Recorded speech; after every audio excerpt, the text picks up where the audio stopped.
உங்கள் எல்லாருக்கும் இயேசு கிறிஸ்துவின் நாமத்தில் அன்பின் வாழ்த்துக்கள். आप सभी को यीशु मसीह के नाम से प्रेम से स्वागत करते हैं। மீண்டும் ஒரு முறை கூட இந்த காணொளி மூலமாய் உங்களை சந்திப்பதற்காக நாங்கள் மகிழ்ச்சி அடைகிறோம். फिर दोबारा इस वीडियो के द्वारा आप सभी से मिलने के लिए हम बहुत खुश होते हैं। கர்த்தர் கடந்த வாரங்கள் எல்லாம் கர்த்தர் நமக்கு நல்லவராக இருந்து இந்த 6வது மாதம் முழுவதும் அந்த தேவன் நம்மை இவ்வளவாய் பாதுகாத்து நடத்தி கொண்டு வந்தார். पिछले पूरे महीने भर, पूरे हफ्ते भर परमेश्वर ने कितने अच्छे से हमें संभालते और हमें चलाते आए हैं। இந்த வருஷம் தொடங்கினது போல இருந்தது. 6 மாதம் எவ்வளவு சீக்கிரமா போயிடுச்சு. और ये साल शुरू हो रहा ऐसा लग रहा था, लेकिन 6 महीने कैसे बीत गया पता ही नहीं चला। கர்த்தர் எவ்வளோ பிரச்சனையின் மத்தியில தேவன் நம்மை நடத்தினார்.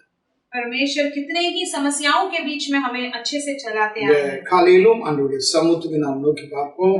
सुबह के समय पर भी हम परमेश्वर के सम्मुख की ओर देखेंगे। எல்லாரும் ஜெபிக்கலாம். हम सभी प्रार्थना करेंगे। பரலோகத்தின் நல்ல பிதாவே, உம்முடைய அன்பு, இரக்கம், தயவு, கிருபை எல்லாவற்றுக்காக உமக்கு நன்றி சொல்லி நாங்கள் ஜெபிக்கிறோம். हमारे स्वर्गीय अच्छे पिता, आपके दया, प्रेम, अनुग्रह, कृपा के लिए हम धन्यवाद देकर आपको स्तुति करते हैं। 6வது மாதம் வரைக்கும் எங்களுடைய தேவன் நல்லவராய் இருந்து எங்களை காத்து நடத்தினீங்க.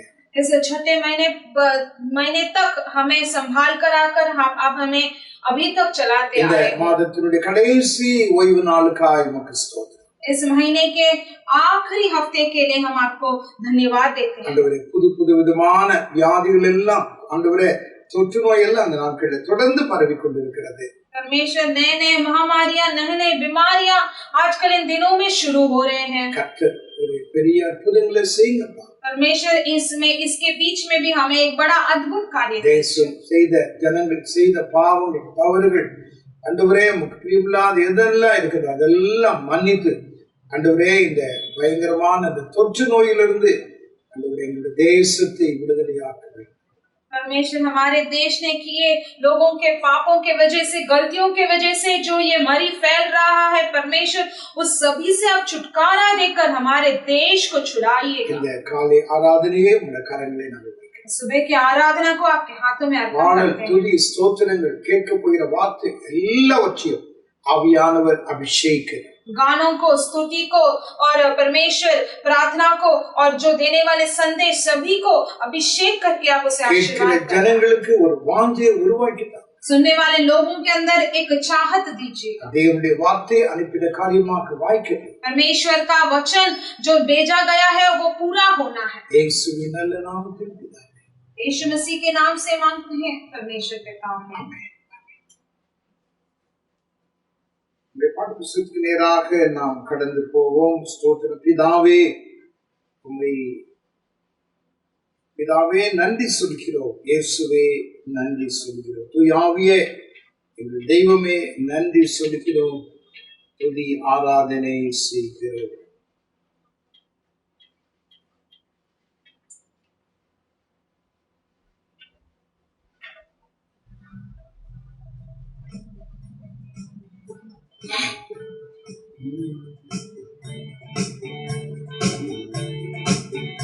பிதாவே நன்றி சொல்கிறோம். இயேசுவே நன்றி சொல்கிறோம். பிதாவே நன்றி சொல்கிறோம். இயேசுவே நன்றி சொல்கிறோம். தூய ஆவியே எங்கள் தெய்வமே நன்றி சொல்கிறோம். துதி ஆராதனை செய்கிறோம்.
இயேசுவே நன்றி சொல்கிறோம், பிதாவே நன்றி சொல்கிறோம், இயேசுவே நன்றி சொல்கிறோம். நேசரே மேலே என் பிரியம் வைத்தீரே, அகலம் ஆழம் எல்லாலும் அன்பு காட்டினீரே.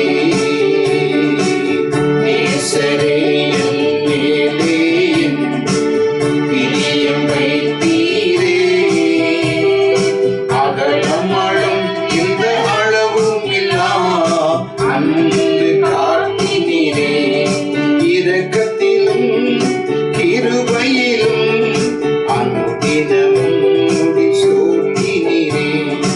இரக்கத்திலும் கிருபையிலும் ஆமென் அனுதினமும் முடிசூட்டினீரே. பிதாவே நன்றி சொல்கிறோம், இயேசுவே நன்றி சொல்கிறோம், பிதாவே நன்றி சொல்கிறோம், இயேசுவே நன்றி சொல்கிறோம். கடந்த நாட்களில் கண்மணி போல பாதுகாத்தீரே, சோதனையில் என்னை தேடியே தைரியப்படுத்தினீரே. கடந்த நாட்களில் கண்மணி போல பாதுகாத்தீரே, சோதனையில் என்னை தேடியே தைரியப்படுத்தினீரே. தீராத நோய்கள் எல்லாம் தழும்புகளால் சுகப்படுத்தினீரே. தீராத நோய்கள் எல்லாம் தழும்புகளால் சுகப்படுத்தினீரே. பிதாவே நன்றி சொல்கிறோம், இயேசுவே நன்றி சொல்கிறோம், பிதாவே நன்றி சொல்கிறோம், இயேசுவே நன்றி சொல்கிறோம். சகல ஆசீர்வாதங்களால் ஆசீர்வதித்தீரே, குறைகளெல்லாம் நிறைவாக்கி நீர் செழிப்பாய் என்னை மாற்றினீர். சகல ஆசீர்வாதங்களால் ஆசீர்வதித்தீரே, குறைகளெல்லாம் நிறைவாக்கி நீர் செழிப்பாய் என்னை மாற்றினீர். மனக்கவலை தீர்த்தீரே, மகிழ்ச்சியினால் நிரப்பினீரே. மனக்கவலை தீர்த்தீரே, மகிழ்ச்சியினால் நிரப்பினீரே. பிதாவே நன்றி சொல்கிறோம், இயேசுவே நன்றி சொல்கிறோம், பிதாவே நன்றி சொல்கிறோம், இயேசுவே நன்றி சொல்கிறோம். தூய ஆவியே எங்கள் தெய்வமே நன்றி சொல்கிறோம், துதி ஆராதனை செய்கிறோம். தூய ஆவியே எங்கள் தெய்வமே நன்றி சொல்கிறோம்,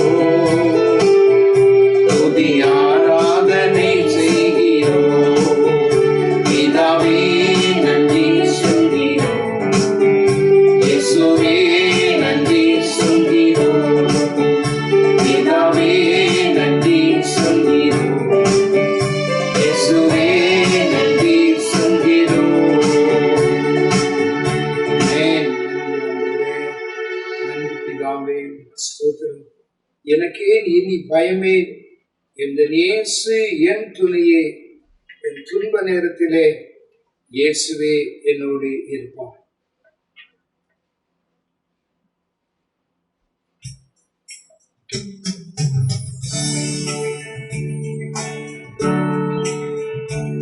எனக்கே இனி பயமே, எந்தன் இயேசு என் துணையே, என் நேரத்திலே இயேசுவே என்னோடிருப்பார். என் துன்ப நேரத்திலே இயேசுவே என்னோடிருப்பார். கடந்த வாழ்நாட்களெல்லாம் கர்த்தரே என்னை சுமந்தார். கண்ணீர் யாவையும் துடைத்தார். கண்ணீர் யாவையும் துடைத்தார். உண்மையாய் என்னையும் நேசித்தார். உள்ளம் கையில் என்னை வரைந்தார். உண்மையாய் என்னையும் நேசித்தார். உள்ளம் கையில் என்னை வரைந்தார். அவர் அறியாதென்றும் வந்ததில்லை, அவரையே சார்ந்து கொண்டேன். அவர் அறியாதொன்றும் வந்ததில்லை, அவரையே சார்ந்து கொண்டேன். எனக்கே இனி பயமே, எந்தன் இயேசு என் துணையே. துன்ப நேரத்திலே இயேசுவே என்னோடிருப்பார். என் துன்ப நேரத்திலே இயேசுவே என்னோடிருப்பார். யுத்தங்கள் துன்பங்கள் சந்திக்கும் யோர்தான் நதி புரண்டு வந்தும். யுத்தங்கள் துன்பங்கள் சந்திக்கும் யோர்தான் நதி புரண்டு வந்தும். எலியாவின் தேவன் என் ஜெபங்களை கேட்டு பதில் அளித்தார். எலியாவின் தேவன் என் ஜெபங்களை கேட்டு பதில் அளித்தார். எனக்கே இனி பயமே, எந்தன் இயேசு என் துணையே.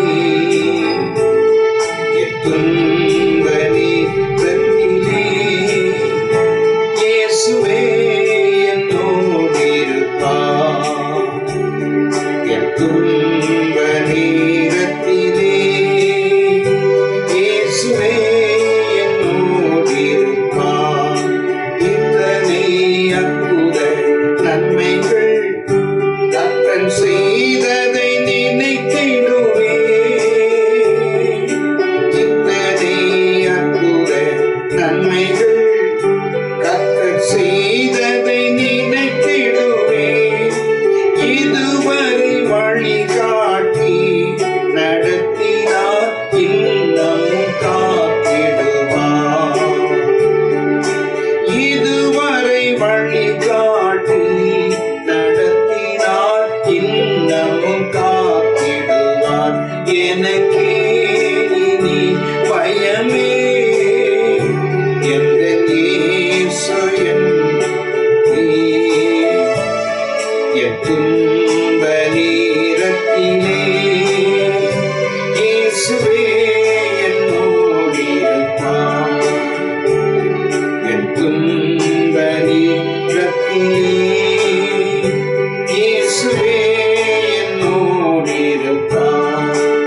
உலகம் முடியும் வரையும் உந்தனோடிருப்பேன் என்றவர். உலகம் முடியும் வரையும் உந்தனோடிருப்பேன் என்றவர். மகிமையில் சேர்ப்பாரே நம்பிக்கை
எலியாவின் தேவன் நம் தேவன், வல்லமையின் தேவன் நம் தேவன்.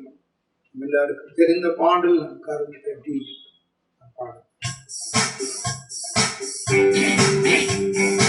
எலியாவின் தேவன் நம் தேவன், வல்லமையின் தேவன் நம் தேவன். தாசர்களின் ஜெபம் கேட்பார், வல்ல பெரும் காரியம் செய்திடுவார்.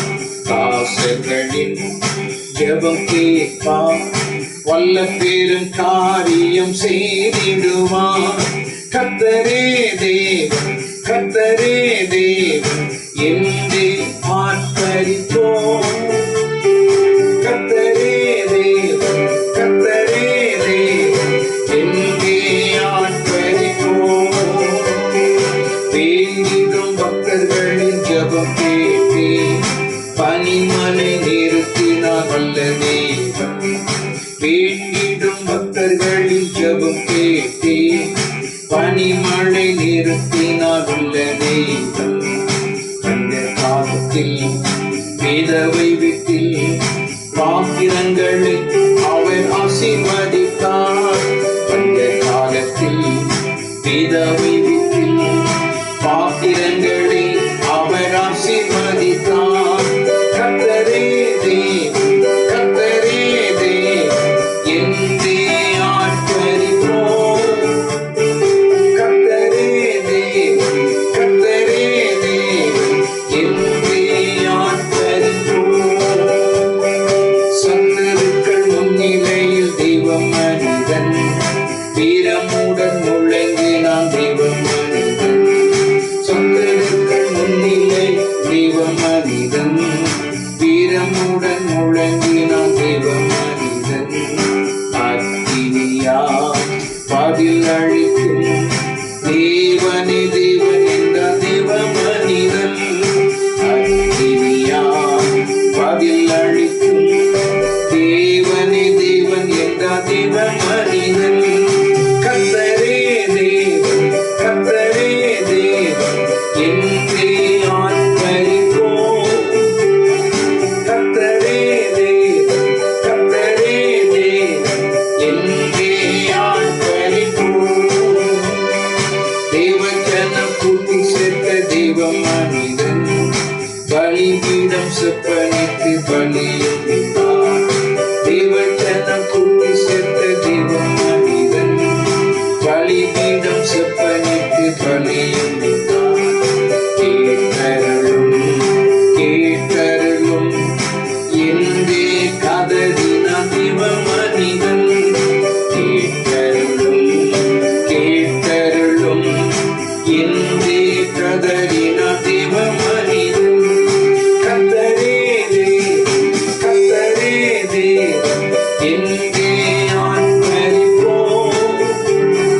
கர்த்தரே தேவன், கர்த்தரே தேவன் என்றே ஆர்ப்பரிப்போம்.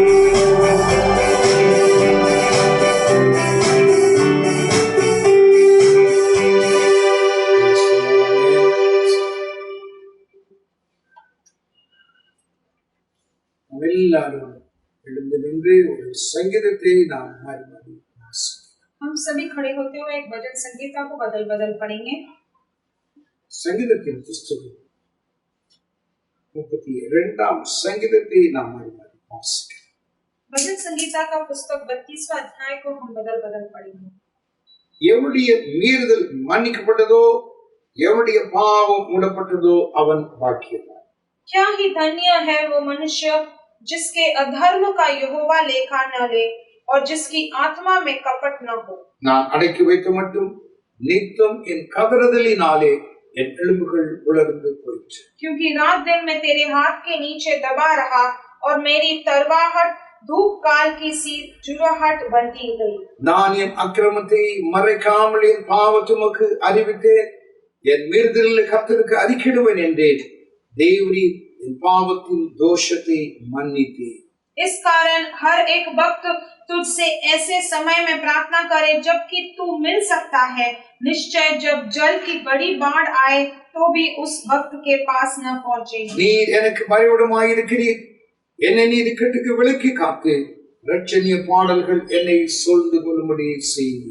मैं तुझे बुद्धि दूंगा और जिस मार्ग में मैं तुझे चलना होगा उसमें तेरी अगुवाई करूंगा. मैं तुझ पर कृपा दृष्टि रखूंगा और सम्मति दिया करूंगा. வாரினாலும் கடிவாளத்தினால் வாய் கட்டப்பட்டால் ஒழிய உன் கிட்ட சிறாத குச்சிலா குதிரை போலவும் கோவேரி கழுதை போலவும் இருக்க வேண்டும். दुष्ट को तो बहुत पीड़ा होगी, परंतु जो यहोवा पर भरोसा रखता है वो करुणा से घिरा रहेगा. சேர்ந்து வாசிப்போம். हे धर्मियों, यहोवा के कारण आनंदित और मगन हो. हे सब सीधे मन वालों, आनंद से जय जयकार करो.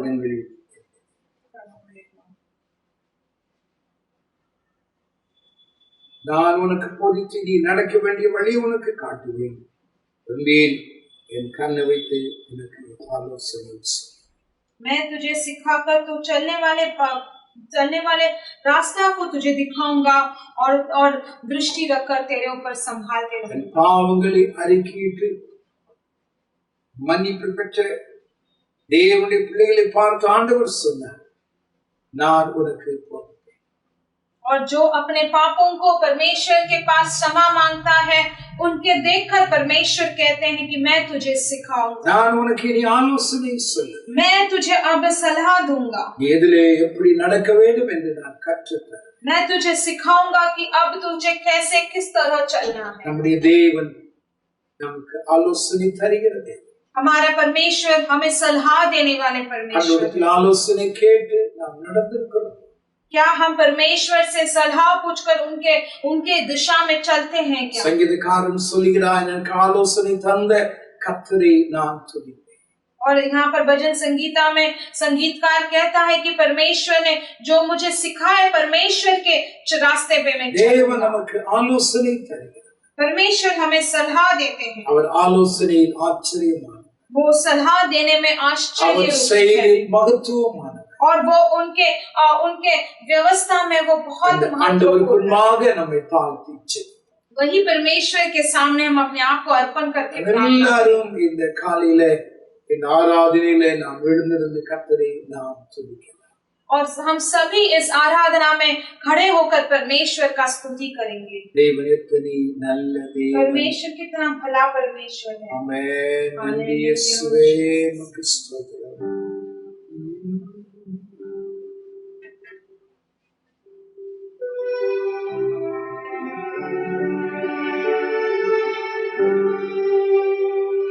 என்னை மறவா இயேசுநாதா, உந்தன் தயவால் என்னை நடத்தும்.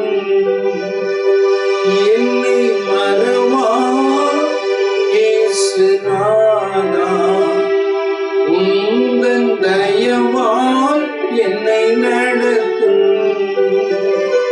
நல்ல மனதில் மறவாத தேவனே நடத்தினார். வல்ல ஜீவ வாக்கு தத்தங்கள் அறிந்தனே காண்பதாலே ஸ்தோத்திரம். ஆபத்திலே அரும் துணையே, பாதைக்கு நல்ல தீபமிதி. என்னை மறவா இயேசுநாதா, உந்தன் தயவால் என்னை நடத்தும். அந்த தேவன் நம்மை நடத்துகிறது. அவனோட கூட இருக்கும் பொழுது எந்த பயம் இல்லை. 6 மாதம் கர்த்தருக்கு நல்லவராயிருந்து நம்மை நடத்தி கொண்டு வந்தாரு. அந்த ஆண்டவருக்கு பாய் இந்த காலையில நன்றியோட கூட அவரை நாம் துதிக்கலாம். Thank you Lord. ஸ்தோத்திரம். உண்மையாய் என்னையும் நேசித்தார், உள்ளம் கையில் என்னை வரைந்தார். உண்மையாய் என்னையும் நேசித்தார், உள்ளம் கையில் என்னை வரைந்தார்.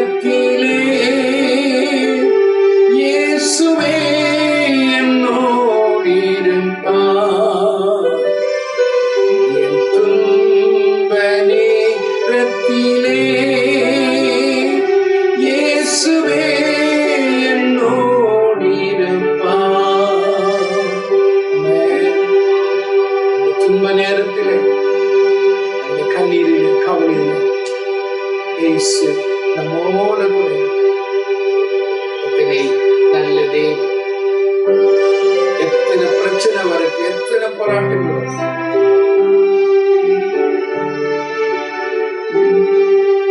யுத்தங்கள் துன்பங்கள் சந்தித்தும் யோர்தான் நதி புரண்டு வந்தும், யுத்தங்கள் துன்பங்கள் சந்தித்தும் யோர்தான் நதி புரண்டு வந்தும், எலியாவின் தேவன் என் ஜெபங்களை ஏற்று பதில் அளித்தார். எனக்கே இனி பயமே, எந்தன் இயேசு என் துணையே, என் துன்ப நேரத்திலே இயேசுவே என்னோடு இருப்பார். எல்லாரும் ஜெபிக்கணும். அவருடைய சமூகத்தை இந்த காலையில அவரை பார்த்து சொல்லுவோம், ஆண்டவரே உம்மை இல்லாமல் எனக்கு யார் உண்டா? ஆண்டவரே உம்மை தவிர எனக்கு இந்த பூமியில வேற விருப்பம் இல்லை. மனம் திறந்து அவருடைய சமூகத்திலே நாம் சொல்லுவோம், என் ஆசையெல்லாம் நீதாயா, என் தேவையெல்லாம் நீதாயா, உம்மை அல்லாமல் எனக்கு யாருண்டு, உம்மை தவிர விருப்பம் எது உண்டு, உம்மை அல்லாமல் எனக்கு யாருண்டு, உம்மை தவிர விருப்பம் எது உண்டு, ஆசையெல்லாம் நீதானையா, தேவையெல்லாம் நீதானையா, ரட்சகரே இயேசுநாதா, தேவையெல்லாம் நீதானே, ரட்சகரே இயேசுநாதா, தேவையெல்லாம் நீதானே, உம்மை அல்லாமல் எனக்கு யாருண்டு, உம்மை தவிர விருப்பம் எது உண்டு. நாம் ஜெபிப்போம். அவருடைய சமூகத்தை நாம் நோக்கி, ஆண்டவரே என் ஆசையெல்லாம் நீதாயா, எங்களுடைய விருப்பம் எங்களுடைய தேவையெல்லாம் நீங்களாயா, அப்பா நீங்க எங்களுக்கு போதும், அப்பா நீங்க எங்களுக்கு போதும். என்னுடைய சமூகத்துல என்னுடைய தாழ்த்து நீங்க எங்களுக்கு போதும், அப்பா நீங்க எங்களுக்கு போதும். உங்களுடைய பிரசனை எங்களுக்கு போதும், உங்களுடைய வல்லமை எங்களுக்கு போதும், உங்களுடைய இறக்கம் எங்களுக்கு போதும்ப்பா. ஸ்தோத்திரம். அன்பினே பிதாவே, இந்த ஆசீர்வதிக்கப்பட்ட இந்த காலை ஆராதனைக்காக நாங்கள் துதிக்கிற ராஜா, உம்மை நன்றி உள்ளத்தோடு நாங்கள் துதிக்கிறோம். இந்த ஆராதனை எங்கள் அருமையான தேவன் முற்றிலும் பொறுப்படுத்திக் கொள்ளும். इस आराधना को मेरे हमारे प्यारे परमेश्वर पूरी तरह से आप எங்களோடு நீங்க பேசுங்க, हमारे साथ आप बात कीजिए। இந்த வார்த்தைகள் வெறுமையாக வரக்கூடாது, आपका वचन परमेश्वर खाली हाथ नहीं காரியமாக जाना चाहिए। வாய்க்கட்டும். जिसके लिए आपने भेजा वो पूरा होना है। கேட்கிற உள்ளங்களோடு ஆவியானவர் கொழுந்து விட்டு எரியத்தக்கதா இடைப்படுங்க. सुनने वाले वचनों के साथ आत्मा जी आपको आग की तरह जलना है। உமக்கு மகிமை உண்டாகும். केवल आपका महिमा हो। இயேசுவின் நல்ல நாமத்தில் பிதாவே, यीशु मसीह के नाम से मांगते हैं परमेश्वर पिता। आमीन। आमीन। தேவனுடைய வசனத்துக்கு நேராக நாம் செல்லுவோம். परमेश्वर की वचन की ओर हम लौटेंगे। லூக்கா எழுதின சுவிசேஷம் 21ஆம் அதிகாரம் 36 வசனத்தை வாசிக்கலாம். लूका सुसमाचार का पुस्तक 21वां अध्याय 36वां वचन को हम सभी ले. ஆகையால் இனி சபைக்கு போகிறவைகளுக்கெல்லாம் நீங்கள் தப்பி மனுஷகுமாரனுக்கு முன்பாக நிற்க பாத்திரவான்களாய் காணப்படும்படிக்கு எப்பொழுதும் ஜெபம் பண்ணி விழித்திருங்கள் என்றார். इसलिए जागते रहो और हर समय प्रार्थना करते रहो कि तुम इन सब आने वाली घटनाओं से बचने और मनुष्य के पुत्र के सामने खड़े होने के योग्य இந்த बनो. பூமியை விட்டு தன் பிதாவிடத்திலே போக வேண்டிய ஒரு நேரம் வந்தது. यीशु मसीह इस पृथ्वी से अपने पिता के पास जाने का एक समय आ गया था. அப்பொழுது தன்னை பின்பற்றி வந்ததான சீஷர்களையும் ஜனங்களை பார்த்து ஆண்டவராகிய கர்த்தர் இந்த வார்த்தையை சொன்னார். तब अपने पीछे आने वाले चेलों को और अपने प्रजाओं को देखकर परमेश्वर ये वचन ये बात நான் ஒரு நாள் இந்த பூமிக்கு திரும்ப நான் அவிதமாய் என் ஜனத்தை சந்திப்பதற்காக என் ஜனத்தை எடுத்துக்கொள்வதற்காக நான் வருவேன். मैं एक दिन अपने प्रजा को उठा ले जाने के लिए एक दिन आऊंगा. ஒருவரும் அவிதமாய் ஸ்தோத்திர அபாத்திரவான்களாய் நிற்க அபாத்திரவான்களாய் போய்விடக்கூடாது. और आप कोई भी ऐसे ऐसे तुच्छ नहीं जाना चाहिए. எனக்கு முன்பாக நிற்க நீங்கள் பாத்திரவான்களாய் காணப்பட வேண்டும். आप सभी लोग योग्य साबित होना है. தன்னுடைய ஆவலையும் தன்னுடைய கவலையும் ஆண்டவருக்கு முன்பாக தெரிவிக்கும் இந்த வார்த்தையை சொன்னார். अपने चाहत को और अपने दुख को बताकर परमेश्वर ये बातें उनसे कहते हैं. ஏன் இந்த வார்த்தையை ஆண்டவராய் கர்த்தர் இப்படி சொல்ல வேண்டும்? क्यों परमेश्वर ऐसे ये शब्द कहना है? அவருக்கு முன்பாக எல்லாரும் நின்று விட முடியாது. उनके सामने कोई भी नहीं खड़ा रह இயேசு सकता. முன்பாக நிற்க வேண்டும் என்றால் ஸ்தோத்திரம் அதனுடைய காரியங்கள் அதனுடைய விலை வித்தியாசமானது. और अगर यीशु मसीह के सामने खड़ा होना है तो उनका कार्य उनका जो कमाई है वो अलग तरह से होता है. ஆகையால் தான் வெளிப்படுத்தின விசேஷம் 6ஆம் அதிகாரம் इसलिए प्रकाशित वाक्य का पुस्तक 6वां अध्याय 15-17 வசனத்தில் இப்படி வாசிக்கிறோம். 15-16 में हम पढ़ते हैं. அவருடைய முகத்துக்கு முன்பாக யார் நிற்க கூடும் என்று சொன்னார்கள்.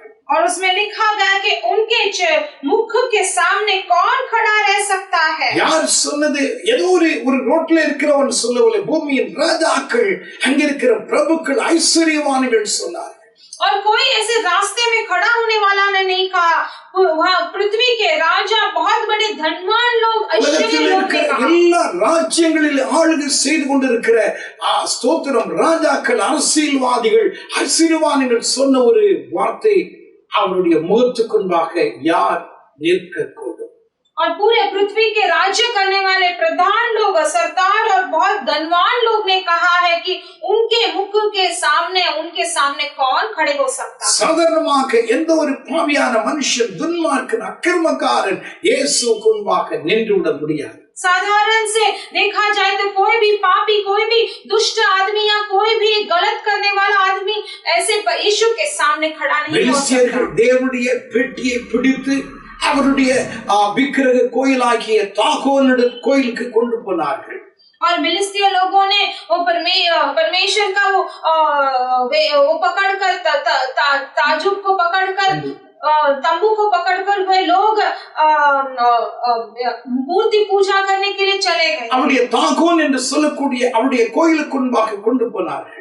और तागोन नामक उनके भवन में लेकर उसके मंदिर में लेकर गए. அங்கே வைத்துவிட்டு அந்த தேவனுடைய உடன்படிக்கை பெட்டியை வைத்துவிட்டு அவர்கள் தங்களுடைய வீடுகளுக்கு வந்தார்கள். மறுநாள் காலையில போகும் பொழுது ஸ்தோத்திரம் அந்த தாகோன் அந்த தேவனுடைய பெட்டிக்கு முன்பாக பூங்குப்புற விழுந்து உடைந்து கிடந்தது. तब वो परमेश्वर का संदूक को उन्होंने उस मंदिर पे रखा गया था, वो मूर्ति के सामने. और जब वे सुबह आके देखा तो वो तागुन नामक वो मूर्ति उनके वो संदूक के ऊपर ऐसे ही झुककर वो गिरा हुआ था. அவருக்கு முன்பாக அந்த விக்கிரகங்கள் அந்த தெய்வம் என்று சொல்லக்கூடியவர்கள் நிற்க முடியாமல் விழுந்து உடைந்து கிடந்தார். वो संदूक के सामने वो जो मूर्ति जो वह देवताओं करके पूजित करते वो उनके सामने नहीं खड़ा हो सका. ஆகையால் தான் ஏசாயா 46ஆம் அதிகாரம் 1ஆம் வசனத்திலே ஆண்டவராகிய கர்த்தர் பாபிலோனின் தெய்வங்களை குறித்து பேசும் பொழுது இப்படி சொல்லுகிறார். इसीलिए आइज़िया का पुस्तक 44वां अध्याय 1वां वचन में बाबिलोन के देवताओं के बारे में कहते वक्त प्रभु ऐसे कहते हैं. வேல் பனியும் நெபோ குனியும். वेल मतलब उसका मतलब है वो उनको दंडवत करेगा, वो मूर्ति जो है उनको पूजित करेगा। அவருடைய தெய்வங்களுடைய பெயரை சொல்லி ஆண்டவர் சொல்றார், இந்த பேல் என்று சொல்லக்கூடிய இந்த தெய்வங்கள் எனக்கு முன்பாக குனியும், நெபோ அவிதமாக எனக்கு முன்பாக அது பணிந்து அவிதமாய் விழுந்து கிடக்கும்। यहोवा वहां पर उनका नाम लेकर कहते हैं कि बेल जो उनका मूर्ति है वो मेरे सामने वो दंडवत करेगा, नमस्कार करेगा, और जो नेबोग है वो मेरे सामने पूजित करेगा। ஆகையால் ஆண்டவராய் கர்த்தர் இயேசு இந்த வார்த்தையை சொல்வதற்கு முன்பாக ஏசாயா 45:23 சொல்றார், முழங்கால் யாவும் எனக்கு முன்பாக முடங்கும்। और परमेश्वर यहोवा तब उससे पहले यशायाह का पुस्तक 45वां 3 अध्याय में कहते हैं कि सारे घुटने मेरे सामने टिकेंगे। தேவனுக்கு முன்பாக இவைகளெல்லாம் நிற்க முடியும்। परमेश्वर के सामने ये सभी कोई नहीं रुक पाए। ஐஸ்வர்யவான்கள், அரசியல்வாதிகள், ராஜாக்கள், பிரபுக்கள் அவிதமாய் ஸ்தோத்திரம் ஒருவரும் அவருக்கு முன்பாக நிற்க முடியவில்லை। और जो बड़े सरदार है, जो बड़े प्रधान है, जो बड़े राज्यों के राजा हैं और धनवान लोग, कोई भी इनके सामने नहीं खड़े हो सके। அவருக்கு முன்பாக யார் நிற்க முடியும்? उनके सामने कौन खड़े हो सकता है? அப்போஸ்தலனாகிய பவுல் சொல்லுகிறார், प्रेरित पौलुस वहां पर कहते हैं, தன்னை தேவனாகிய கர்த்தர் அவனை ரட்சித்து அவனை ஊழியத்துக்கு என்று அவனை பிரித்தெடுத்தார்। परमेश्वर ने उसे उद्धार देकर उन्हें सेवा के लिए अलग किया था। அப்போஸ்தலனாகிய பவுல் ஆசியா முதற்கொண்டு இல்லிரிக்கம் ஐரோப்பியா கண்டம் வரைக்குமாய் 3 முறை அவர் மிஷனரி பிரயாணத்தை செய்தார்। प्रेरित पौलुस एशिया से लेकर यूरोप के तक वहां सभी जगह में 3 बार वो जाके अपना सेवा करते। அவர் ஊழியம் செய்த நேரங்களில் எல்லாம் அவருடைய நோக்கம், அவருடைய ஸ்தோத்திரம் எல்லாம் என்ன இருந்தது என்றால், எந்த மனுஷனும் ரட்சிப்புக்கு நான் நடத்துவேன் என்றால் அவனை என் தேவனுக்கு முன்பாக நிறுத்தும்படியாக அவனை தேறின ஒரு மனுஷனாக நான் மாற்றுவேன்। और उनका सेवा का एक ही मकसद था, वह हमेशा यही करते थे कि जो किसी को भी उद्धार में लेकर आएंगे तो वो हर एक मनुष्य को परमेश्वर के सामने खड़ा होने का साबित करेगा। ஊழியத்தின் மூலமாக ஏனோ தான் என்று நான் ஊழியம் செய்வதில்லை, என் ஊழியத்தின் மூலமாக ஒருவன் ரட்சிக்கப்படுவான் என்றால் அவனை அந்த ரட்சிப்புக்குள் இருந்து மென்மேலும் ஆவிக்குரிய ஜீவத்தில் அவனை வளர்த்து என் இயேசுவுக்கு முன்பாக கொண்டு போய் நான் நிறுத்துவேன்।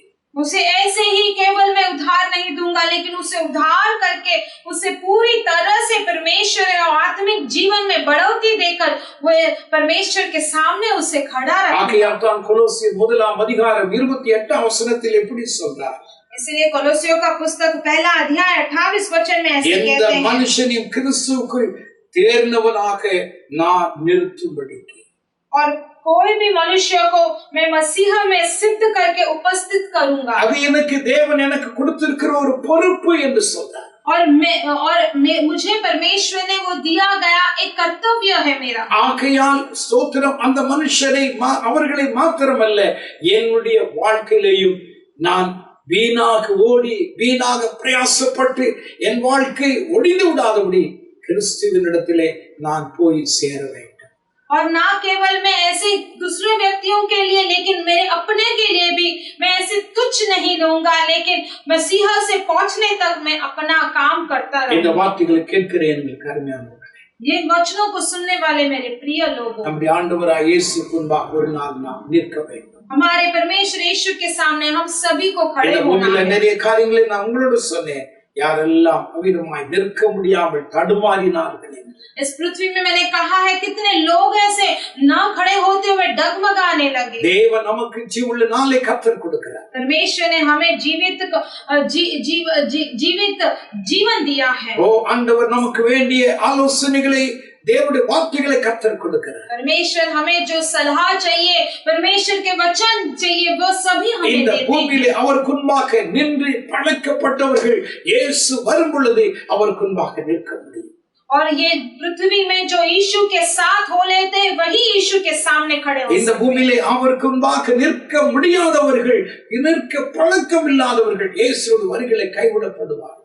और जो यीशु के सामने जो कभी खड़े नहीं हुए हैं, जो कभी सीखे नहीं है यीशु के बारे में, वो कभी परमेश्वर के सामने இந்த नहीं खड़े பூமியில हो सकते। தேவனுக்கு முன்பாக நின்ற சிலரை உங்களோடு கூட நான் பகிர்ந்து கொள்ள விரும்புகிறேன். इस संसार में जो परमेश्वर के सामने खड़े होने सही कई व्यक्तियों को मैं आपके सामने बांटूंगा। நெகேமியாவின் புஸ்தகம் 9ஆம் அதிகாரம் नेहमिया का पुस्तक 9वां अध्याय, முதல் 3 வசனத்தை நாம் எடுத்துக்கொள்வோம். नेहमिया का पुस्तक पहला 9वां अध्याय पहला 3 वचनों को हम இங்கே தேவனுடைய மனுஷனாயிருக்கிற நெகேமியா அவன் தன்னுடைய புஸ்தகத்தில் இப்படியாக அவர் எழுதுகிறார். और यहाँ पर परमेश्वर का दास नेहमिया अपने वचनों में ऐसा पुस्तक में लिखता है। அவன் என்ன எழுதுகிறார் என்பதை நான் உங்களுக்கு வாசித்து காண்பிக்கிறேன். क्या लिखता है करके मैं आपको पढ़ के இந்த दिखाऊंगा। 9ஆம் அதிகாரத்திலே 3ஆம் வசனத்திலே அவர்கள் எழுந்திருந்து தங்கள் நிலையிலே நின்றார்கள். और ये 9वां अध्याय 3रा वचन में वैसा लिखा है कि वे अपने अपने स्थान पर खड़े होकर वहां அவர்கள் எழுந்திருந்து தங்கள் நிலையிலே நின்றார்கள். वे सभी अपने अपने स्थान पर खड़े हो गए थे। இப்பொழுது ஸ்தோத்திரம் அங்கே இருக்கிற ஏதோ ஒன்று ரெண்டு ஜனங்கள் அல்ல, ஸ்தோத்திரம் பாபிலோன் தேசத்திலிருந்து எருசலேமுக்கு நேராய் திரும்பி வந்ததாலே இஸ்ரவேல் மக்கள் எல்லாரும் இங்கே அவ்விதமாய் ஸ்தோத்திரம் எழுந்திருந்து தங்கள் நிலையிலே அவர்கள் நின்று கொண்டிருக்கிறார்கள். यहाँ केवल 1-2 मनुष्य नहीं, लेकिन जो भी बाबिलोन से लेकर यरूशलेम तक सारे इस्राएल के प्रजा जो भी है वे सभी वहां पर सभी लोग अपने स्थान पर खड़े हो गए। தேவனுக்கு முன்பாக நின்று கொண்டிருந்தார். वे सभी लोग परमेश्वर के सामने खड़े हो गए थे। ஏதோ அவர்களுக்கு ஒரு பனிஷ்மென்ட் கொடுக்கப்படவில்லை, वह उनको कोई दंड नहीं दिया गया था, நிற்க வேண்டும் என்று யாரும் கட்டாயப்படுத்தவில்லை. वहां पर खड़ा होना ही है करके किसी ने दबाव नहीं डाला, நின்றதற்கு காரணங்கள் இருந்தது. लेकिन वे खड़े होने का कारण भी उनको था। வேதம் இப்படி சொல்கிறது. शास्त्र ऐसा कहता है, 3ஆம் வசனத்தில் வாசிக்கிறோம், அப்பொழுது ஒரு ஜாம மட்டும் அவர்களுடைய தேவனாகிய கர்த்தருடைய நியாயப்பிரமாணத்தின் புஸ்தகம் வாசிக்கப்பட்டது.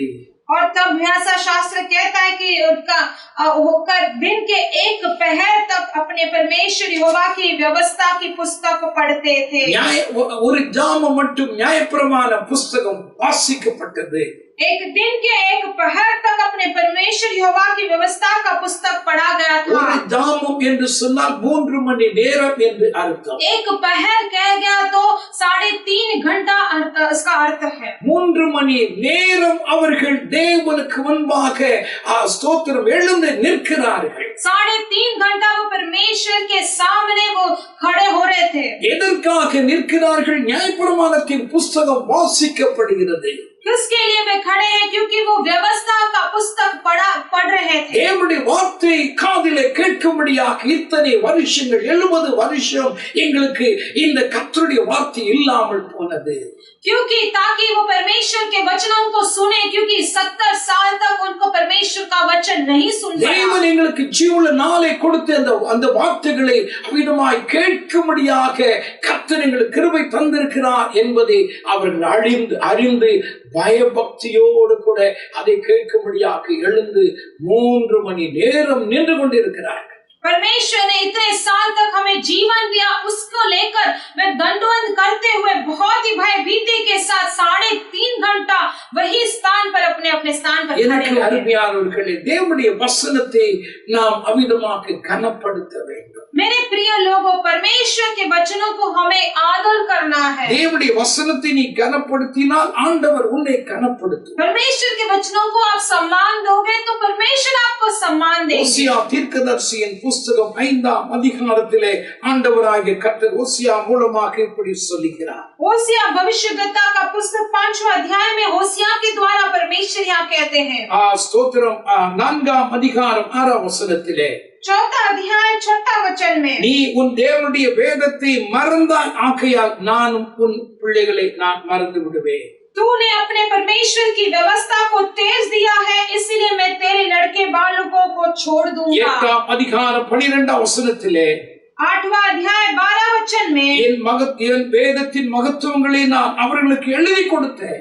मैंने तो उनके लिए अपनी व्यवस्था की लाखों बातें लिखता आया हूँ, அவைகளை அந்நிய காரியமாய் எண்ணினார். परंतु वे उन्हें पराया समझने लगे। என் ஜனமே, ஆண்டவர் சொல்றார், परमेश्वर कहते हैं मेरे लोगों, என் வேதத்தை மறந்தால் உன் பிள்ளைகளை நான் மறந்து விடுவேன். अगर तुम मेरे व्यवस्था को भूल जाओगे तो मैं आपके बच्चों को भूल ஏனென்றால் जाऊंगा, கர்த்தர் கவனிக்கிறார். क्योंकि परमेश्वर वहां पर सब ஏசாயா देख रहे हैं. 66:2 என் வசனத்துக்கு கேட்கும் பொழுது யார் நடுங்குறானோ, யார் கனப்படுத்துகிறானோ அவனை நான் நோக்கி பார்ப்பேன்.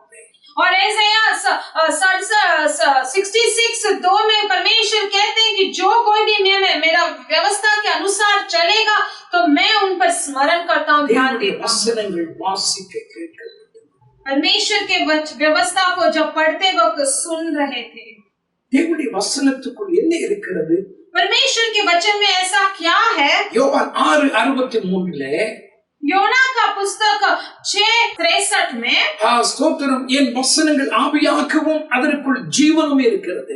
मेरे वचनों में आत्मा और उसमें जीवन भी भरा हुआ है. தேவனுடைய வசனத்துக்குள் ஆவி இருக்கிறது, தேவ வசனத்துக்குள் ஜீவன் இருக்கிறது.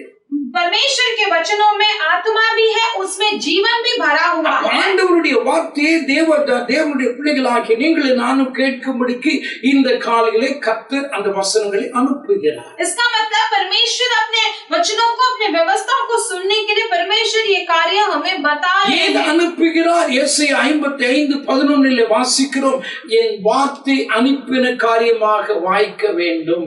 ऐसाया 55:11 में हम पढ़ते हैं, क्यों वह भेजा गया, क्योंकि ताकि वो जिसके लिए भेजा गया वो पूरा होना எதற்காக है. நான் அனுப்பினேனோ அந்த காரியத்தை என் ஜனத்திற்கு வாய்க்க வேண்டும். मैं जिस कार्य के लिए भेजा वो मेरे प्रजा को वो पूरा हो जाना चाहिए. அதே வசனத்திலே சொல்றார், என் வார்த்தை வெறுமையாக திரும்பாது அப்படின்றார். और वही वचन में कहते हैं कि मेरा वचन, मेरा बातें जो भी है वो खाली नहीं जाएगा. தேவனுடைய வார்த்தை என்ன செய்கிறது? इसका मतलब परमेश्वर का वचन நீங்கள் क्या करता है? கேட்க ரோமர் 10:17 பிரகாரமாய் உங்களுக்கு விசுவாசத்தை அது கொண்டு வருகிறது. और रोमियो का पुस्तक 10:17 के अनुसार आप सुनते सुनते आपके अंदर वो विश्वास को भर देता है. வசனங்களை கேட்கும் பொழுது உங்களுக்குள் விசுவாசத்தை ஆவியானவர் அனுப்புகிறார். वचन को सुनते सुनते परमेश्वर आपके अंदर एक विश्वास को அந்த भेजता है, வசனத்துக்குள் ஜீவன் இருக்கிறபடியால் क्योंकि उस वचन के अंदर जीवन है. அந்த வசனங்களை கேட்டார். अब उन्होंने अपने व्यवस्था, उन वचनों को என்ன सुना. நடந்தது? उसके बाद क्या हुआ? நெகேமியா 9:3 வாசிக்கிறோம், பின்பு ஒரு ஜாமம் மட்டும் அவர்கள் பாவ அறிக்கை பண்ணி கர்த்தரை, தேவனாகிய கர்த்தரை பணிந்து கொண்டார்கள். और फिर नहम्याह 9:3 में हम पढ़ते हैं कि एक पहर अपने पापों को मानते और अपने परमेश्वर यहोवा को 3 दंडवत மணி करते हैं. நேரம் தேவனுடைய வசனங்களை வாசிக்க கேட்டார்கள். 3.5 घंटा परमेश्वर के व्यवस्था को सुन रहे थे. 3 மணி நேரம் அந்த வார்த்தைகளை கேட்கும் பொழுது அந்த 3 மணி நேரம் அவர்களுக்குள் ஒரு பாவ உணர்வு ஏற்பட்டது. और अगले 3.5 साल में जब वो सुन रहे थे तो उनके अंदर वो 3.5 घंटा जो है अपने पापों को मानते आए. பாவிகள், தாங்கள் துன்மார்க்கர், தங்களுடைய அக்கிரமக்காரர், தாங்கள் உமக்கு விரோதிகள், உம்முடைய கோபத்துக்கு ஆளானவர்கள் என்று தங்கள் தேவனுக்கு முன்பாக தங்களுடைய குறைகளை சொல்லி 3 மணி நேரம் பாவ அறிக்கை செய்தார். वो 3.5 घंटा अपने पापों को मानते हुए कि वो बहुत अधर्मी है, वो बहुत क्रोधित है, वो बहुत ही गलत काम करने वाले दुष्ट लोग है करके अपने पापों को मानते गए. எனக்கு அருமையானது, मेरे प्रिय लोगों, தேவனுடைய வார்த்தை உங்களுக்குள் அமிதமாக வரும் பொழுது அந்த வார்த்தை கிரியை செய்வதற்கு நீங்கள் இடம் தர வேண்டும்.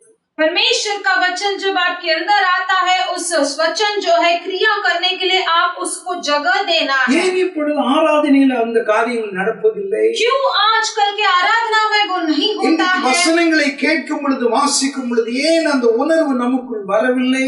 आज वचनों को पढ़ते हुए, सुनते हुए क्यों वो महसूस नहीं होता है? எபிரேயர் 4:2 इब्रानियों का पुस्तक 4 अध्याय 2 वचन में, விசுவாசம் இல்லாமல் கேட்கிறபடியினால் அவர்கள் கேட்கிற வார்த்தை வசனம் அவர்களுக்கு பிரயோஜனம் இல்லை. और क्योंकि जो सुनने वाले जो है वो विश्वास के बगैर वो सुनते हैं, इसलिए वो वचन उन्हें कुछ लाभ नहीं देता है. ஏதோ கேட்கிறார், तो ऐसे ही कुछ तो सुन ஏதோ रहे ஆராதனைக்கு हैं। வந்தோம், ஏதோ ஒரு வசனங்கள் கேட்கப்பட்டது, அங்கே இங்கேயும் மொபைலை பார்த்து கொண்டு பக்கத்தில் இருக்கிறவர்களை பார்த்து கொண்டு ஏதோ ஒரு காரியத்தை செய்து டைம் பாஸ் பண்ணி அது கடந்து போகிறபடினால் கேட்கிற வார்த்தை அவர்களுக்குள் கிரியை செய்யவில்லை. அது வெறுமையாகவே வந்து வெறுமையாகவே போய் और ऐसे ही आराधना में भाग लेते हैं, वचन 2-3 पढ़ते हैं, यहाँ वहाँ देखते हैं, मोबाइल को देखते हैं, और इसके वजह से वो जो बातें को वचनों को सुनते हैं वो उनके अंदर क्रिया नहीं करता, वो कुछ लाभ नहीं देता है। தேவன் என்னோடு கூட பேசுகிறார். परमेश्वर मुझसे बात करते हैं, நான் கவனமாய் கேட்க வேண்டும். मुझे ध्यान से सुनना என்னுடைய है। குறைகளை ஆண்டவர் சுட்டி காண்பிக்கிறார். मेरे पापों को परमेश्वर என்கிற बता உணர்வோடு रहे கூட हैं। ஆண்டவருடைய சமூகத்திலே நீங்கள் அவிதமாய் கண்ணீரோடு கூட கேட்பீர்கள் என்றார். ऐसे महसूस कर आप आंसू बहाकर परमेश्वर से अगर आप தேவனுடைய வார்த்தை पूछेंगे, எதற்காக உங்களுக்கு அந்த காதுகள் கேட்கும்படியாய் தேவன் அனுப்பினாரோ அந்த காரியத்தை கர்த்தர் வாய்க்க பண்ணுவார். और जिस कारण के लिए वो वचन आपको कान में सुनने के लिए परमेश्वर ने भेजा है, वो कार्यों को परमेश्वर जरूर पूरा करेंगे। அப்போஸ்தலர் 2:37 வாசிக்கிறோம். प्रेरित का पुस्तक 2:37 में हम पढ़ते हैं, பேதுரு எழுந்திருந்து பிரசங்கித்துக் கொண்டிருக்கிறார். और पतरस जो है खड़ा होकर प्रचार कर रहे हैं। அதை கேட்டவர்கள் எல்லாரும், அந்த இஸ்ரவேல் மக்கள் எல்லாரும் 3000 ஜனங்கள் இருதயத்தில் குத்தப்பட்டு, சகோதரரே நாங்கள் என்ன செய்ய வேண்டும் என்று கேட்டார். तो वहां के 3,000 प्रजा जो भी सुन रहे थे, वे सभी लोग अपने शेष प्रेरितों से पूछने लगे कि भाई हमें क्या करना है। அவருடைய இருதயத்தை அது குத்தினது. और वो उनके हृदय को वो उनको चुभने लगा, நாங்கள் என்ன செய்யணும்? और कहने लगे कि हम क्या करें। அவர்கள் மனம் திரும்பினார்கள், ஞானஸ்நானம் பெற்றார்கள். அன்றைக்கு சபை உருவானது. 3000 பேர் முதல் ஆராதனையிலே ரட்சிக்கப்பட்டவர்களாய் சேர்க்கப்பட்டார்கள். वो मन फिराए परमेश्वर को स्वीकार किए, और वहां पर उस भवन बनाया गया, और 3,000 लोग उस दिन में उद्धार पाए। வசனத்தில் உண்மையான உள்ளத்தோடு விசுவாசத்தோடு நீங்கள் கேட்பீர்கள் என்றால், और जो कोई भी वचन को पूरे हृदय से विश्वास के साथ अगर आप पूछें, அந்த வார்த்தை सुनेंगे என்ன तो செய்கிறது? वो वचन, वो शब्द क्या करता है। அப்போஸ்தலர் 10ஆம் அதிகாரம் प्रेरित का पुस्तक 10वां अध्याय 42ஆம் வசனத்திலே 42वां वचन में, இந்த வசனத்தை கேட்ட யாவர் மேலும் பரிசுத்த ஆவியானவர் இறங்கினார். और जो कोई भी वो वचन सुनने लगा, उन सभी पर परमेश्वर का पवित्र आत्मा उतर कर आया। வசனங்களை கேட்டவர்கள் இருதயம் குத்தப்பட்டது. वचन के सुनने वालों के हृदय चुभने लगा। வசனத்தை கேட்டவர்கள் எல்லாரும் பாவரிக்கை பண்ணினார்கள். जो कोई भी वचन सुनने लगे, उनने वे पापों को मानते வசனத்தை गए। கேட்ட யாவர் மேலும் ஆவியானவர் இறங்கி அபிஷேகித்தார். वचनों को सुनने वाले सभी के ऊपर आत्मा जी अपना अभिषेक उन्होंने उंडाला। அப்படி என்றால் தேவனுடைய வசனம் வெறுமை அல்ல, அந்த வார்த்தை அந்த அனுப்பின காரியமாய் வாய்த்தது, வாய்க்க பண்ணினார். इसका मतलब परमेश्वर का वचन खाली नहीं जाता है, वो किस कार्य के लिए भेजा गया, वह जरूर उसका लाभ दिखाता है। தான் நெகேமியாவின் புஸ்தகத்தில் வாசித்தோம். அவர்கள் தங்கள் நிலையிலே தேவனுக்கு முன்பாக நின்று கொண்டிருந்தார்கள். 3 மணி நேரம் நியாயப்பிரமாண புஸ்தகம் வாசிக்க கேட்டார்கள். 3 மணி நேரம் தங்களுடைய பாவங்களை தேவனிடத்தில் அறிக்கையிட்டு கோலமிட்டு கதறினார்கள். கர்த்தர் அவருடைய பாவங்களை மன்னித்தார். और यही हम देखते हैं नहम्या का पुस्तक में कि वे सभी लोग अपने अपने जगह पर खड़े हो गए, अपने परमेश्वर की व्यवस्था पढ़ते हुए वे सुनते रहे 3.5 घंटा, और 3.5 घंटा अपने पापों को मानते गए, और 3.5 घंटा परमेश्वर के सामने दंडवत करते खड़े हो गए। பாவ மன்னிப்பு பெற்றவர்கள் வசனத்தை கேட்டு உணர்ந்து தங்களுடைய குறைகளை ஆண்டவருக்கு முன்பாக சரி செய்கிறவர்கள் இந்த பூமியிலே தேவனுக்கு முன்பாக நின்றார்கள். இவர்கள் இயேசுடைய வருகையிலே வரும் பொழுது தைரியமாய் அவருக்கு முன்பாக நிற்பார். और जो अपने पापों को मानते गए, और जो अपने परमेश्वर से क्षमा मांगते हुए परमेश्वर के वचनों के अनुसार वहां पर खड़े थे, वो जरूर परमेश्वर के आगमन में एक दिन लिए जाएंगे। இரண்டாவதாக दूसरी बात, 2 நாளாகமத்தின் புஸ்தகம் 5ஆம் அதிகாரம் दूसरा इतिहास का पुस्तक 5वां अध्याय 12ஆம் வசனத்தை நாம் எடுத்துக்கொள்வோம். 12 वचन को हम सभी ले लेंगे। இங்கே நாம் இந்த வார்த்தைகளை இப்படி நாம் வாசிக்கிறோம். यहाँ पर हम वचन पढ़ते हैं, ஆசாப், ஏமான், லேவியர், ஆசாரியர்கள் 120 பேர் பலிபீடத்திற்கு கிழக்கே நின்றார்கள். और यहाँ पर हम पढ़ते हैं कि भाइयों समेत आसाफ, हेमान और युद्धुतुन सन के वस्त्र सभी लोग वहाँ पर वेदी के सामने खड़े हो गए थे. பலிபீடத்திற்கு கிழக்கே நின்றார்கள். वेदी के पूर्व अलंग में खड़े थे. அவர்களோடு கூட பூரிகளை ஊதுகிற ஆசாரியர்கள் 120 பேர் நின்றார்கள். और उनके साथ जो साड़ियां और बिनाए लिए हुए युद्धतोन सन के वस्त्र पहने हुए वहां पर खड़े थे याजक लोग. அங்கே ஸ்தோத்திரம், சிலருடைய பெயர்களை ஆண்டவராய் கர்த்தர் இங்கே சொல்றார். और यहाँ पर किसी के नाम भी, कई लोगों के नाम कहा गया है. பெயர் சொல்லப்படாத ஆசாரியர்களை, எக்காலங்களை பூரிகளை ஊதுகிற ஆசாரியர்களை 120 பேரை குறித்து இங்கே அறிவிக்கிறார். और जो नाम नहीं दिए गए वहाँ पर 120 ऐसे याजक तुरियां बजा रहे थे. இவர்கள் எல்லாரும் ஆண்டவராகிய கர்த்தருக்கு முன்பாக இவர்கள் நின்று கொண்டிருந்தார். वे सभी लोग परमेश्वर यहोवा के सामने खड़े थे. எதற்காக இவர்கள் நின்றார்கள்? क्यों, किसके लिए वे खड़े थे?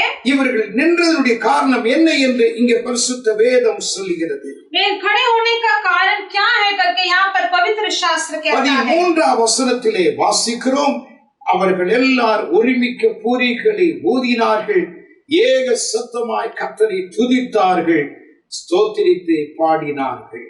और यहाँ पर वे खड़े होने के बारे में लिखे कि तो जब तुरियां बजाने वाले और गाने वाले एक स्वर से यहोवा की स्तुति और धन्यवाद करने लगे. ஒருமிக்க ஊதினார்கள், वे सभी लोग एक साथ एक ही स्वर में ஏக बजाने लगे. சத்தமாய் துதித்தார்கள், एक ही साथ एक ही स्वर में वो स्तुति भी करने लगे. ஸ்தோத்திரித்து அவர்கள் பாடினார்கள். वो धन्यवाद देकर गाना गाने लगे. எல்லாரும் தேவனை ஸ்தோத்திரித்து துதித்து எக்காலங்களை ஊதி தேவனுக்குள்ளாக ஆர்ப்பரித்து பாடினார். वे सभी लोग परमेश्वर का स्तुति और धन्यवाद करते हुए तुरियां बजाकर वो गाना गाकर एक ही स्वर में गा रहे थे. ஏக சப்தமாய், बहुत ही जोरों की आवाज से, ஏக சப்தமாய், ஒரே குரலோடு கூட बहुत ही सब एक साथ एक ही स्वर में सब बजा रहे थे. 120 பேர் ஊதினாலும் ஒருமிக்க ஊதினார்கள். 120 लोग तुरियां बजा रहे थे, फिर भी वो एक स्वर लग रहा था. ஒருமிக்க ஸ்தோத்திரித்து பாடினார்கள். एक ही स्वर में वो गीत गाने लगे. சபையில 100 பேர் வருகிறார்கள் வைத்துக் கொள்ளுங்கள். अगर कलीसिया में 100 लोग आ रहे हैं, सोच लो. அவர்கள் ஒரு சில கனத்த குரல்ல பாடுவாங்க, उसमें से कोई एक ऐसा होता है कि बहुत ही जोरों से गाता है, மெல்லிய குரல்ல பாடுவாங்க, कोई ऐसा होता है कि बहुत ही नम्रपन से गाता है, கரகரத்த குரல்ல பாடுவாங்க, कोई ऐसा है कि बहुत ही उनके कराश, गले की कराश के साथ वो गाते हैं. அவர்களுக்கு சம்பந்தம் இல்லாம ஒரு அவிதமாய் ஸ்தோத்திரம், ஒரு டைமிங் இல்லாம பாடுவார்கள். कोई ऐसा होता है कि वो गाने का और समय का कोई मोल तोल नहीं रहता, फिर भी वो गाते हैं. அப்ப வெளியில இருந்து கேட்கும்போது வித்தியாசம் இருக்கும். और इसका मतलब बाहर से सुनने वाले को अलग अलग लगेगा. காரணம் என்ன? அங்கே அவிதமாய் ஒருமனம் இல்ல அந்த பாட்டுல. क्योंकि कारण क्या है? क्योंकि उनमें उनके अंदर एक मन नहीं है, वो स्वर नहीं है. இங்கே இருந்த அந்த ஜனங்களை கவனித்து பாருங்கள். ஆசாரிகளா இருக்கட்டும், லேவியரா இருக்கட்டும், பாடகரா இருக்கட்டும், அவர்கள் எல்லாரும் ஏக சப்தமாய் பாடினார்கள். ஒரு மனதோடு கூட அவர்கள் பூரிகளை ஊதினார். लेकिन यहाँ पर देखिएगा, या याजक होने दो, लेविया होने दो, या कोई भी होने दो, वो सभी जो भी उपस्थित थे वे सभी लोग एक स्वर से गा रहे थे और धन्यवाद करते थे. ஒரு ஐக்கியம் இருந்தது. क्यों? उनके अंदर एक मन था. அவர்களுக்கு ஒரு மனம் இருந்தது. उनके अंदर वो एक मन था. பாடுகிற தேவனுடைய பிள்ளைகளாகிய நமக்குள்ள ஒரு ஐக்கியம், ஒரு மனம் இருக்கும் பொழுது அந்த ஆராதனையின் பாடல் மகிமை நிறைந்ததாய் காணப்படும். और अगर गीत गाने वालों को हमारे अंदर भी एक मन, एकता होगा तो हम भी एक स्वर के साथ गीत गा सकते. நான் உங்களுக்கு முன்பாக பாடுகிறேன் என்று வைத்துக் கொள்ளுங்கள். अगर मैं आपके सामने गीत गा रहा हूँ, समझ लीजिए. கீபோர்டிலே ஒரு ராகம் போய் கொண்டிருக்கிறது. अगर कीबोर्ड में एक स्वर जा रहा है, நான் ஒரு ராகத்திலே பாடிக்கொண்டிருக்கிறேன். और अगर मैं कुछ और राग में गा रहा எத்தனை हूँ। பேர் அதை அவிதமாய் ஸ்தோத்திரம் அதை விரும்பி கேட்பார்கள். कितने लोग ऐसे हैं वो अच्छे से स्वीकार कर लेंगे। இவங்களுக்கெல்லாம் பாட தெரியலையே, वे कहेंगे कि इन लोगों को गीत गाने नहीं இவங்கெல்லாம் आता மைக்க है, பிடிச்சிட்டு பாடுறாங்க ये सभी लोग माइक क्यों पकड़ के गाते हैं, என்றுதான் மற்றவர்கள் சொல்வார்கள். ऐसे ही कई लोग कहेंगे। ஏன் காரணம் என்ன? क्यों? कारण क्या है? அந்த ராகத்துக்கும் எனக்கும் சம்மதம் இல்லாமல் இருந்தால் அப்படித்தான் நடக்கும். अगर वो राग का और मेरा कोई तोल नहीं देगा तो ऐसा ही होगा। தேவனுடைய ஆராதனை அல்லவா, परमेश्वर का आराधना है, ஒரு மனதோடு பாட வேண்டும். एकता के साथ, एक मन के साथ हमें நான் गाना। ஒரு மனதாய் ஒரு ராகத்தோடு பாடுகிறேன், கீபோர்டு வாசிக்கிற வேறொரு ராகத்தோடு வாசித்துக் கொண்டிருந்தால் அது இனிமையாயிருக்காது, தேவநாமத்துக்கு மகிமையாயிருக்கிறது. अगर मैं एक स्वर के साथ और कीबोर्ड बजाने वाले दूसरे स्वर में अगर वो बजाता है तो उसमें कोई भी मिठास नहीं रहेगा। 13 வசனத்தில் எப்படி வாசிக்கிறோம்? 13वां अध्याय वचन में ऐसे हम पढ़ते அவர்கள் हैं, பாடினார்கள், அந்த பாட்டிலே கருத்து இருந்தது. और वो गीत गाने लगे और उस गाना में जो था उसमें अर्थ था। என்ன பாடினார்கள்? वे क्या गा रहे थे? கர்த்தர் நல்லவர், परमेश्वर भला है அவர் கிருபை என்றும் உள்ளது. और उसकी करुणा सदा की है। அவர்கள் இந்த பாட்டு பாடினாங்க. वे लोग ऐसे गाने लगे ऊंचे शब्द में। நாங்கள் இப்படி பாடுகிறோமே, ஸ்தோத்திரிக்கிறோம், அவர் யார்? அவர் நல்லவர். हम ऐसे गीत जो जिसके लिए गा रहे हैं वो कौन है? वो भला है, அவர் கிருபை என்றும் உள்ளது. उसकी करुणा सदा की है। தேவனுடைய பிள்ளைகளாகி நீங்கள் நானும் பாடும் பொழுது அந்த பாட்டினுடைய அர்த்தத்தை விளங்கி நாம் பாட வேண்டும். और परमेश्वर के बच्चे आप और मैं जब गीत गाते हैं वो गीत के अर्थ को समझकर हमें गाना है। இங்கே அவிதமாய் ஸ்தோத்திரம் அவர்கள் தங்களுடைய பாடலை உணர்ந்து ஏக சத்தமாய் அவிதமாய் ஒரு மனதோடு கூட பூரிகளை ஊதி அவர்கள் பாடினார்கள். தேவனுடைய நாமம் மகிமைப்பட்டது. और यहाँ जब गीत गा रहे थे वे सभी लोग एक स्वर से यहोवा की स्तुति और धन्यवाद करते हुए गा रहे थे और यहाँ पर यहोवा का नाम का महिमा हुआ। நீங்கள் கர்த்தர் நல்லவர் என்று எல்லா சூழ்நிலையிலும் உங்களால் சொல்ல முடியுமா? क्या आप भी परमेश्वर भला है करके सारी परिस्थितियों में कह सकते हो? क्या எல்லா நிலைமையிலும் सारे सभी परिस्थितियों में உங்களுடைய வாழ்க்கையில நஷ்டம் வரலாம். ऐसा हो सकता है कि आपके जीवन में नष्ट आएगा, தெரியாத பிரச்சனைகள் உங்களுடைய குடும்பத்திலே வரலாம். जो अनजाने में भी ऐसे समस्या आ चुका होगा। அதன் மத்தியிலே இயேசு நல்லவர் என்று தைரியமாய் சொல்ல முடியுமா? उसके बीच में क्या आप परमेश्वर भला है कह सकते हो? ஆனால் क्या? தாவீது அதை சொன்னார். लेकिन दाऊद ने ऐसा कहा। 34ஆம் சங்கீதத்திலே 34वां भजन संगीता में தாவீது அபிமெலேக்கு ராஜாவுக்கு முன்பாக வேஷம் மாறின போது அந்த ராஜாவால் தாவீது துரத்தடிக்கப்படுகிறார். और अबीमेलेक के सामने जब उसका वेश बदल जाता है तो वो राजा के द्वारा उसे भगा, उसे दौड़ा அந்த देते हैं। சங்கீதத்திலே 8ஆம் வசனத்திலே சொல்கிறார், கர்த்தர் நல்லவர் என்பதை ருசித்து பார். और तभी वो उस भजन संगीता 8वां वचन में कहते हैं कि परमेश्वर भला है करके चक्कर देखना। தேவனுடைய பிள்ளைகள் துதித்தார்கள், அந்த பாடலின் கருத்தை உணர்ந்து பாடினார்கள், அவர் நல்லவர் என்பதை ருசித்தார்கள். நடந்தது என்ன? 14ஆம் வசனத்திலே தேவ மகிமை பரலோகத்திலிருந்து பூமிக்கு இறங்கியது. और जब वे लोग परमेश्वर के वचनों परमेश्वर के तुरियां बजाकर एक स्वर में गीत गा रहे थे और स्तुति और धन्यवाद कर रहे थे तो हुआ क्या? परमेश्वर का महिमा वहां पर उतर गया। இப்படிப்பட்ட அனுபவம் உடையவர்கள் கர்த்தருக்கு முன்பாக ஒரு நாள் இருப்பார்கள். और ऐसे अनुभवशाली जो है वो परमेश्वर के सामने एक दिन खड़े होंगे।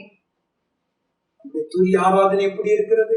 अपना स्तुति आराधना किस तरह है? உங்களுடைய பாடல் எப்படி இருக்கிறது? आपका गीत किस तरह है? எல்லா நிலைமையிலும் உங்களுடைய தேவன் நல்லவர் என்று நீங்கள் தைரியமாய் விசுவாசத்தோடு சொல்ல முடியும். क्या कभी सभी समय पर आप मेरा परमेश्वर भला है करके आप विश्वास के साथ कह सकते हो? क्या மூன்றாவதாக तीसरी बात, ஒன்று ராஜாக்களின் புஸ்தகம் 17ஆம் அதிகாரம் पहला राजाओं का पुस्तक 17वां अध्याय ஸ்தோத்திரம் 1ஆம் வசனத்தை எடுத்துக்கொள்ளுங்கள். पहला वचन ले लोगे। ஒன்று ராஜாக்கள் 17ஆம் அதிகாரம் 1ஆம் வசனம். पहला राजा 17 पहला वचन ले लेंगे। இந்த வசனங்கள் இப்படி சொல்கிறது, நான் வாசிக்கிறேன். वचन ऐसा कहता है, मैं पढ़ता हूँ। ஸ்தோத்திரம் இங்கே 17ஆம் அதிகாரம் 1ஆம் வசனத்திலே இஸ்ரவேலின் தேவனாகிய கர்த்தருக்கு முன்பாக நிற்கிற நான் என்று தீர்க்கதரிசியாகிய எலியா ஆகாப் ராஜாவை பார்த்து சொன்னார். और यहाँ पर 17 पहला राजा 17:1 में बोलते हैं कि इज़राइल का परमेश्वर यहोवा जिसके सम्मुख में उपस्थित रहता हूँ करके ऐसा आहाब राजा ने एलिया को देखकर कहा। இஸ்ரவேலின் தேவனுக்கு முன்பாக தேவனாய் கர்த்தருக்கு முன்பாக நிற்கிற நான் என்று அவன் தைரியமாய் சொன்னான். इज़राइल का परमेश्वर यहोवा जिसके सम्मुख में मैं उपस्थित कर रहा हूँ करके वो धीरज से कहता है। இந்த பூமியிலே கர்த்தருக்கு முன்பாக நிற்போம் என்றால் மனுஷகுமாரனாகிய இயேசு இந்த பூமிக்கு வரும்பொழுது ஒரு நாள் நிச்சயமாக அவருக்கு முன்பாக நிற்க முடியும். और इस संसार में हम परमेश्वर के बच्चे अगर हम खड़े हो सकते होंगे तो परमेश्वर यीशु जब मनुष्य का पुत्र इस पृथ्वी में आएंगे तो उनका आगमन में हम जरूर खड़े होंगे। என் தேவனுக்கு முன்பாக நான் நிற்கிறேன். हमारे परमेश्वर के सामने में खड़ा होता हूँ। அது ஒரு சாதாரணமான மனுஷனை பார்க்க அப்படி சொல்லவில்லை. उन्होंने एक साधारण से व्यक्ति को देखकर नहीं कहा। அது ஒரு அடையாளமாக அது ஒரு விலாசம் போல இங்கே சொல்வதை நான் பார்க்கிறேன். वो एक चिन्ह बनकर एक जैसे उनके निवास के जैसा है वैसा हम देखते हैं। அந்த வார்த்தையை சொல்லுவதற்கு அவன் பயப்படவில்லை. वो वो बातें कहने के लिए वो डरा नहीं। அந்த வார்த்தையை சொல்லுவதற்கு அவன் ஒரு ஒரு ஒரு மேன்மை பெற்றவனை போல அதை நினைக்கும் பொழுது அவனுக்குள்ளான ஒரு மகிழ்ச்சி நிறைந்தது போல சொல்லுகிறான். இஸ்ரவேலின் தேவனுக்கு முன்பாக நிற்கிற நான் சொல்லுகிறேன் என்று சொன்னார். और वो बातें कहते समय वो बहुत ही खुशी से जैसे कि उसे बहुत गर्व हो रहा है वैसे वो कहता है कि इज़राइल का परमेश्वर यहोवा जिसके सम्मुख में मैं उपस्थित रहता हूँ। அவரோடு கூட தீர்க்கதரிசியாகிய எலிசா अनेक वर्षங்கள் ஊழியம் செய்து கொண்டிருந்தார். उनके साथ भविष्यद्वक्ता एलिसा जो है अनेक सालों से उनके साथ सेवा में அவரும் அவரிடத்திலிருந்து அந்த வார்த்தையை சொல்ல கற்றுக்கொண்டார். वह भी उनके साथ मिलकर ये बातें कहने सीख அது गए। அவருடைய ஒரு ஒரு ஒரு ஒரு ஒரு ஒரு விலாசம் போல ஒரு அட்ரஸ் போல அவர்கள் அதை வைத்துக் கொண்டார்கள். वो उनके लिए एक पता के तरह था। 2 ராஜாக்கள் 3ஆம் அதிகாரம் दूसरा राजाओं का पुस्तक 3 अध्याय 14 வசனத்திலே 14 वचन में சேனைகளுடைய கர்த்தருக்கு முன்பாக நிற்கிற நான் அவருடைய ஜீவனை கொண்டு சொல்லுகிறேன்.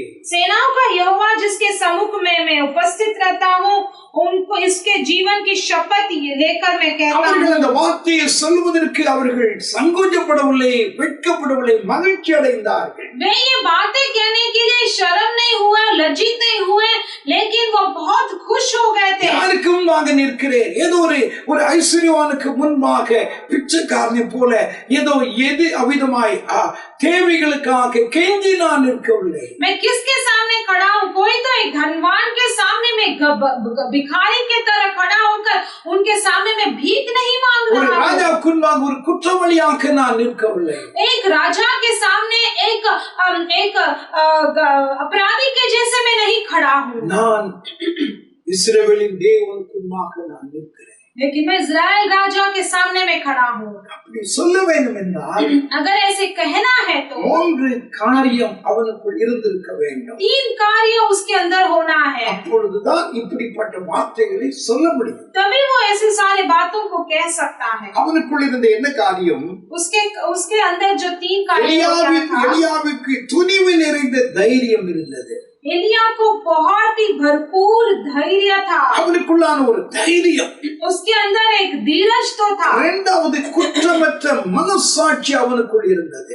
और दूसरी बात तो निष्कलंक उसका मन था। மூன்றாவது பூரண ஆழமான விசுவாசம் அவனுக்குள் இருந்தது. और तीसरी बात तो उसके पूरी तरह से उसके बहुत ही गहराई का विश्वास। அருமையான கர்த்தருக்கு முன்பாக நீங்கள் நிற்கும் பொழுது இந்த அனுபவங்களை ஆண்டவர் உங்களுக்கும் கொடுக்கிறார். और जब परमेश्वर के सामने आप भी खड़े होते हो मेरे प्रिय लोगों, परमेश्वर भी ஆண்டவருக்கு முன்பாக நிற்க பழகுங்கள். हर एक दिन परमेश्वर के सामने खड़ा होना सीखिएगा।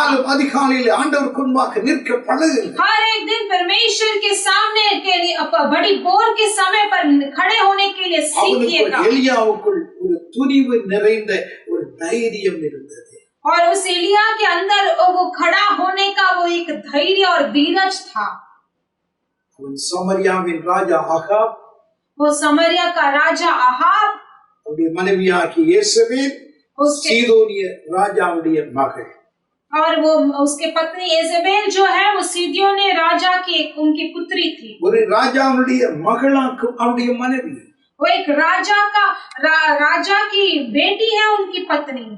அவர்கள் நினைத்தால் எலியாவை கொன்று விடலாம். अगर उसने सोचा होगा तो एलिया को मार डाला है. ஏனென்றால் ராணுவம் அவர்களுக்கு முன்பாக இருக்கிறது, போர் வீரர்கள் அவர்களுக்கு முன்பாக இருக்கிறார்கள். क्योंकि सारे सेनापति सारे जो सेना है उनके फौज जो है उनके सामने ही खड़े அவர்கள் हैं. என்ன சொல்லுகிறார்களோ அந்த தேசத்தின் ஜனங்கள் அப்படியே கேட்பதற்கு நடுங்குவார்கள். वे जो भी कहते हैं वो देश के प्रजा जो है सुनते वक्त ऐसे गिड़गिड़ाते हैं. ஆனால் எலியாவை பற்றி எல்லாம் கவலைப்படவில்லை. लेकिन एलिया इन सभी से नहीं डरे. அவன் சொல்லுகிறான், वो कहते हैं இஸ்ரவேலின் தேவனுக்கு முன்பாக நான் நிற்கிறேன்.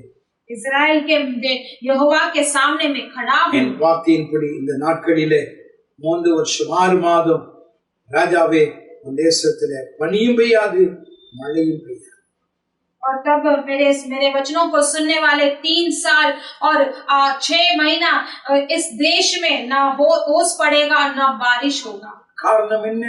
क्यों? कारण क्या है? அவனுக்குள் இருந்ததான தைரியம். क्योंकि उसके अंदर जो धैर्य था. இயேசுவுக்கு முன்பாக நீங்கள் நின்று ஜெபத்திலே நீங்கள் பழகும் பொழுது ஆண்டவராகிய கர்த்தர் உங்களுக்கு ஒரு விசேஷமான ஒரு தைரியத்தை கற்றுக் கொடுக்கிறார். यीशु के सामने आप प्रार्थना में खड़े होके आप उनके सम्मुख में जब उपस्थित होंगे तो परमेश्वर एक अजीब सा एक धैर्य आपके अंदर देता है. பயத்தை ஆண்டவர் எடுத்து போடுகிறார். आपके अंदर जो डर है वो निकाल देते हैं. துணிவு, ஒரு தைரியம் உங்களுக்கு உண்டாகும். आपके अंदर वो धीरज वो धैर्य आपको देते हैं. இரண்டாவதாக குற்றமற்ற மனசாட்சி எலியாவுக்குள் இருந்ததினாலே தான் இவ்வளவு தைரியமாக அவன் பேச முடிந்தது. और दूसरी बात निष्कलंक जो मन है जो उसके वजह से वो ऐसे खड़ा होकर சாதாரணமான ஒரு மனுஷன், பாவியான துன்மார்க்கமான மனுஷன் தேவனுக்கு முன்பாக இப்படி நிற்க முடியாது, இந்த வார்த்தையை சொல்ல முடியாது. और साधारण सा एक पापी मनुष्य एक दुष्ट मनुष्य ऐसे परमेश्वर के सामने ऐसे बातें नहीं कह सकता. யோவான் எழுதின சுவிசேஷம் 18ஆம் அதிகாரம் योना सुसमाचार का पुस्तक 18वां अध्याय 6ஆம் வசனத்திலே 18वां अध्याय 6वां वचन. இயேசுவை பிடிப்பதற்காக ரோம போர் சேவர்களும் பிரதான ஆசாரியருடைய போர் வீரர்களும் இயேசுவை பிடிப்பதற்காக கெத்செமனேக்கு வந்தார். और यीशु को पकड़ने के लिए उनके सेना और रोमियो के वहाँ के याजक के सेना वहाँ गेत्सेमने में आ चुके थे. அப்பொழுது அவர்கள் எல்லாரும் இங்கும் அங்கும் தேடிக்கொண்டிருக்கும் பொழுது तब वे यहाँ वहाँ जब डगमगा रहे थे, இயேசு அவர்களை பார்த்து சொன்னார், यहाँ वहाँ जब ढूंढ रहे थे तब यीशु ने उनको देखकर कहा, யாரை தேடுகிறீர்கள்? तुम किसको ढूंढ रहे हो? நீங்கள் தேடுகிறவர் நான் தான். आप जिसको ढूंढ रहे हो वो नहीं हूँ. நீங்கள் யாரை தேடுகிறீர்களோ அவர் நான் தான். आप जिस मनुष्य को ढूंढ रहे हो वह व्यक्ति मेरी हूँ. அவரிடத்திலே சொன்ன உடனே ऐसे कहते हैं उनके पास. இந்த பைபிள் இப்படி சொல்கிறது, शास्त्र ऐसा कहता है பின்னிட்டு தரையிலே விழுந்தார். और वे झुककर दंडवंद करने அந்த लगे. வார்த்தைகளை கேட்ட உடனே அவருடைய முகத்தை பார்க்க அவர்களால் முடியவில்லை, கீழே விழுந்தார். और वो बातें सुनते ही वे उनको चेहरा नहीं देख पाए, वे वैसे ही गिर पड़े और दंडवंद करने लगे. अपने கையிலே அரசாங்கத்தினுடைய அவிதமான ஸ்தோத்திரம் அதிகாரம் அரசாங்கம் கொடுத்ததான அந்த ஸ்தோத்திரம் அந்த கோர்ட் ஆர்டர் இருந்தது. और उनके हाथों में जो सरकार ने दिया गया वो नियम उनके हाथों में था. ஆர்டர் இருந்தது. वो कोर्ट का जो नियम वो ऑर्डर था उनके யாருக்கு हाथों அவர்கள் में. பயப்பட வேண்டியதில்லை. किसी के लिए वे डरना नहीं था. அவர்கள் ஆளுகை செய்கிற அந்த அரசாங்கம் அனுப்பி வைத்திருக்கிறது. जो राज्य करने वाली वो सरकार ने उन्हें भेजा गया था. நான் தான் என்று ஆண்டவர் அவர்களை பார்த்து சொன்ன உடனே அவர்கள் இயேசுவுடைய முகத்தை பார்த்தார்கள், தலையிலே கீழே அப்படியே விழுந்தார்கள். और मैं ही हूँ कहते ही यीशु ने जैसे ही कहा वे उन्होंने परमेश्वर के चेहरे को देखकर ऐसे ही झुक पड़े और गिर எப்படி पड़े. விழுந்தார்கள் என்று வேதம் சொல்லிய பின்னிட்டு விழுந்தார்கள். और कैसा गिरा करके पवित्र शास्त्र कहता है कि पीछे होकर वो गिर गए. பின்னிட்டு விழுந்தார்கள். पीछे होकर वो गिर गए थे. யோசித்து பாருங்கள், ஒரு மனுஷன் விழ வேண்டும் என்றால் முன்பாக விழுவார். और सोचकर देखिए, अगर एक मनुष्य गिरना है तो वो सामने ही गिरता है। ஆனால் ஆண்டவருடைய முகத்தில் இருந்ததான அந்த பிரகாசமான ஒளி அவர்கள் மேல் விழுந்தவுடனே அவர்கள் அப்படியே பின்னிட்டு விழுந்தார். लेकिन यीशु के चेहरे में वो प्रकाशित ज्योति जो था, उसके वजह से उनके चेहरे पे प्रकाश पड़ते हुए पीछे गिर पड़े। அவர்களால் நிற்க முடியவில்லை. इस पवित्रता के सामने वे खड़े नहीं हो सके। அப்போஸ்தலர் நடவடிக்கைகள் 9ஆம் அதிகாரம் प्रेरित का पुस्तक 9वां अध्याय 4ஆம் வசனத்தில் இப்படி வாசிக்கிறோம். 4 वचन में ऐसे हम पढ़ते हैं, சவுல் என்று சொல்லக்கூடிய அந்த வாலிபன் தரையிலே விழுந்தான். साउल नामक वो नौजवान जो है वो भूमि पर गिर पड़ा। அவன் தரையிலே விழுந்தான். वो भूमि पर गिर पड़ा। குதிரையில் இருந்து கீழே தரையிலே விழுந்தான். वो अपने घोड़े से नीचे भूमि पर गिर पड़ा था। ஒரு போர் வீரனை போல குதிரையிலே கடந்து வந்தான். वो एक बड़ा सा एक सेना के तरह, एक सेनापति की तरह घोड़ा पे आ रहा था। ஆண்டவராகிய கர்த்தர் அவனோடு கூட பேசினார். परमेश्वर यहोवा उससे बात करने लगे। முள்ளில் உதைப்பது உனக்கு கடினம் என்று சொன்னார். और उनसे कहा कि वो कांटों में चलना तुझे कठिन है। குதிரை மேல் இருந்தவன் உட்கார்ந்திருந்தவன் தரையிலே முகங்குப்புற விழுந்தான். और जो घोड़ा के ऊपर बैठा था वो गिर पड़ा और भूमि पर गिर पड़ा। தேவனுக்கு முன்பாய் துன்மார்க்கன், அக்கிரமக்காரன், ரட்சிக்கப்படாதவன், பாவி ஆண்டவருக்கு முன்பாக நிற்க முடியாது. परमेश्वर के सामने जो दुष्ट है, जो उद्धार नहीं पाया है, जो पापी है, वो परमेश्वर के सम्मुख में नहीं खड़ा हो सकता। எலியா நிற்கிறான் என்றால் அவனுக்குள் ஒரு குற்றமற்ற மனசாட்சி அவனுக்குள் இருந்தது. लेकिन अगर एलिया खड़ा है तो उसके अंदर वो निष्कलंक मन है। इसके वजह से மூன்றாவதாக பூரண விசுவாசம், ஆழமான விசுவாசம் அவனுக்குள் இருந்தது. तीसरी बात, पूरी तरह से विश्वास और संपूर्ण विश्वास और गहराई का विश्वास उसके अंदर था। அன்றி பனி மழை பெய்யாது. और मेरे वचनों के अनुसार ओस और वृक्ष बारिश नहीं होगा। ஒருவேளை நடக்கலைன்னா மழை பெய்யுது, நான் சொன்னது தப்புன்னா என்னை சும்மா விட முடியாது, சும்மா விட மாட்டானே. अगर ऐसा हो गया तो, मैंने जो कहा वो गलत हो गया तो मुझे तो वो नहीं छोड़ेगा, கொண்டு போடுவானே, मुझे मार डालेगा। அதெல்லாம் அவனுக்கு தெரியாது. ऐसा कुछ भी वो किसी के लिए डरा नहीं। இயேசுவின் மேல் ஆழமான விசுவாசம் அவனுக்குள் இருந்தது. उसके अंदर यीशु का जो गहराई विश्वास था, யெகோவா தெய்வத்தின் மேல் ஆழமான விசுவாசம் அவனுக்குள் இருந்தது. यहोवा परमेश्वर के ऊपर वो गहराई विश्वास उसके अंदर था। மழை பெய்யாதுன்னா பெய்யாது, बारिश नहीं होगा तो नहीं நீ होगा। எத்தனை பூஜாரிகளை கொண்டு வந்து நீ எத்தனை ஸ்தோத்திர பூஜை போட்டாலும் மழை பெய்யாது.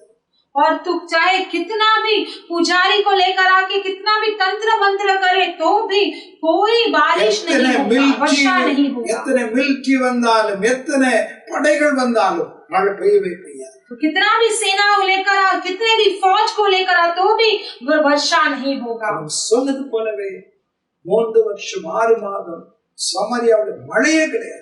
और उसने जैसे ही कहा वैसे ही 3 साल 6 महीना समारिया देश में ना कोई वर्षा था ना ओस। காரணம் என்ன என்றால், क्यों? कारण क्या है? அவனுக்குள் ஆழமான பூரண விசுவாசம் இருந்தது. उसके अंदर जो गहराई से संपूर्ण विश्वास भरा था। இயேசுவுக்கு முன்பாக நீங்கள் நிற்பீர்கள் என்றால், अगर आप यीशु के सामने खड़े होंगे तो தைரியம் கொடுக்கிறார், आपको धैर्य देते நல்ல हैं, மனசாட்சியை கொடுக்கிறார், आपको निष्कलंक मन देते हैं, ஆழமான பூர்ணமான விசுவாசத்தை ஆண்டவர் கொடுக்கிறார். और उसी तरह संपूर्ण और गहराई का विश्वास आपके अंदर இப்படி देते இந்த हैं। பூமியில இயேசுவுக்கு முன்பாக நிற்கிறவர்கள் ஆண்டவராய் இயேசு வரும் பொழுது அவருக்கு முன்பாக நிற்க முடியும். ऐसे जो इस संसार में, इस भूमि में यीशु के सामने खड़े होने वाले परमेश्वर के आगमन में जरूर उनके सामने खड़े ஒரு காரியத்தை நான் சொல்லி முடிக்கிறேன். चौथी बात मैं एक कार्य कहकर समाप्त। ஆதியாகமத்தின் புஸ்தகம் 18ஆம் அதிகாரம்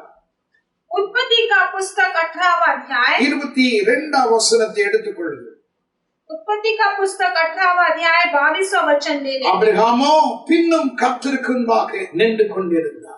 अब्राहम जो है वो यहोवा के आगे खड़ा रह गया। அபிரகாமோ பின்னும் கர்த்தருக்கு முன்பாக நின்று கொண்டிருந்தார். इब्राहिम जो है वो यहोवा के आगे खड़ा रह गया। எதற்காக ஆபிரகாம் கர்த்தருக்கு முன்பாக நின்று கொண்டிருந்தான்? क्यों इब्राहिम परमेश्वर के सामने खड़ा हो गया சோதோம் था? குமர பட்டணம் அவிதமாக அழிக்கப்படக்கூடாது.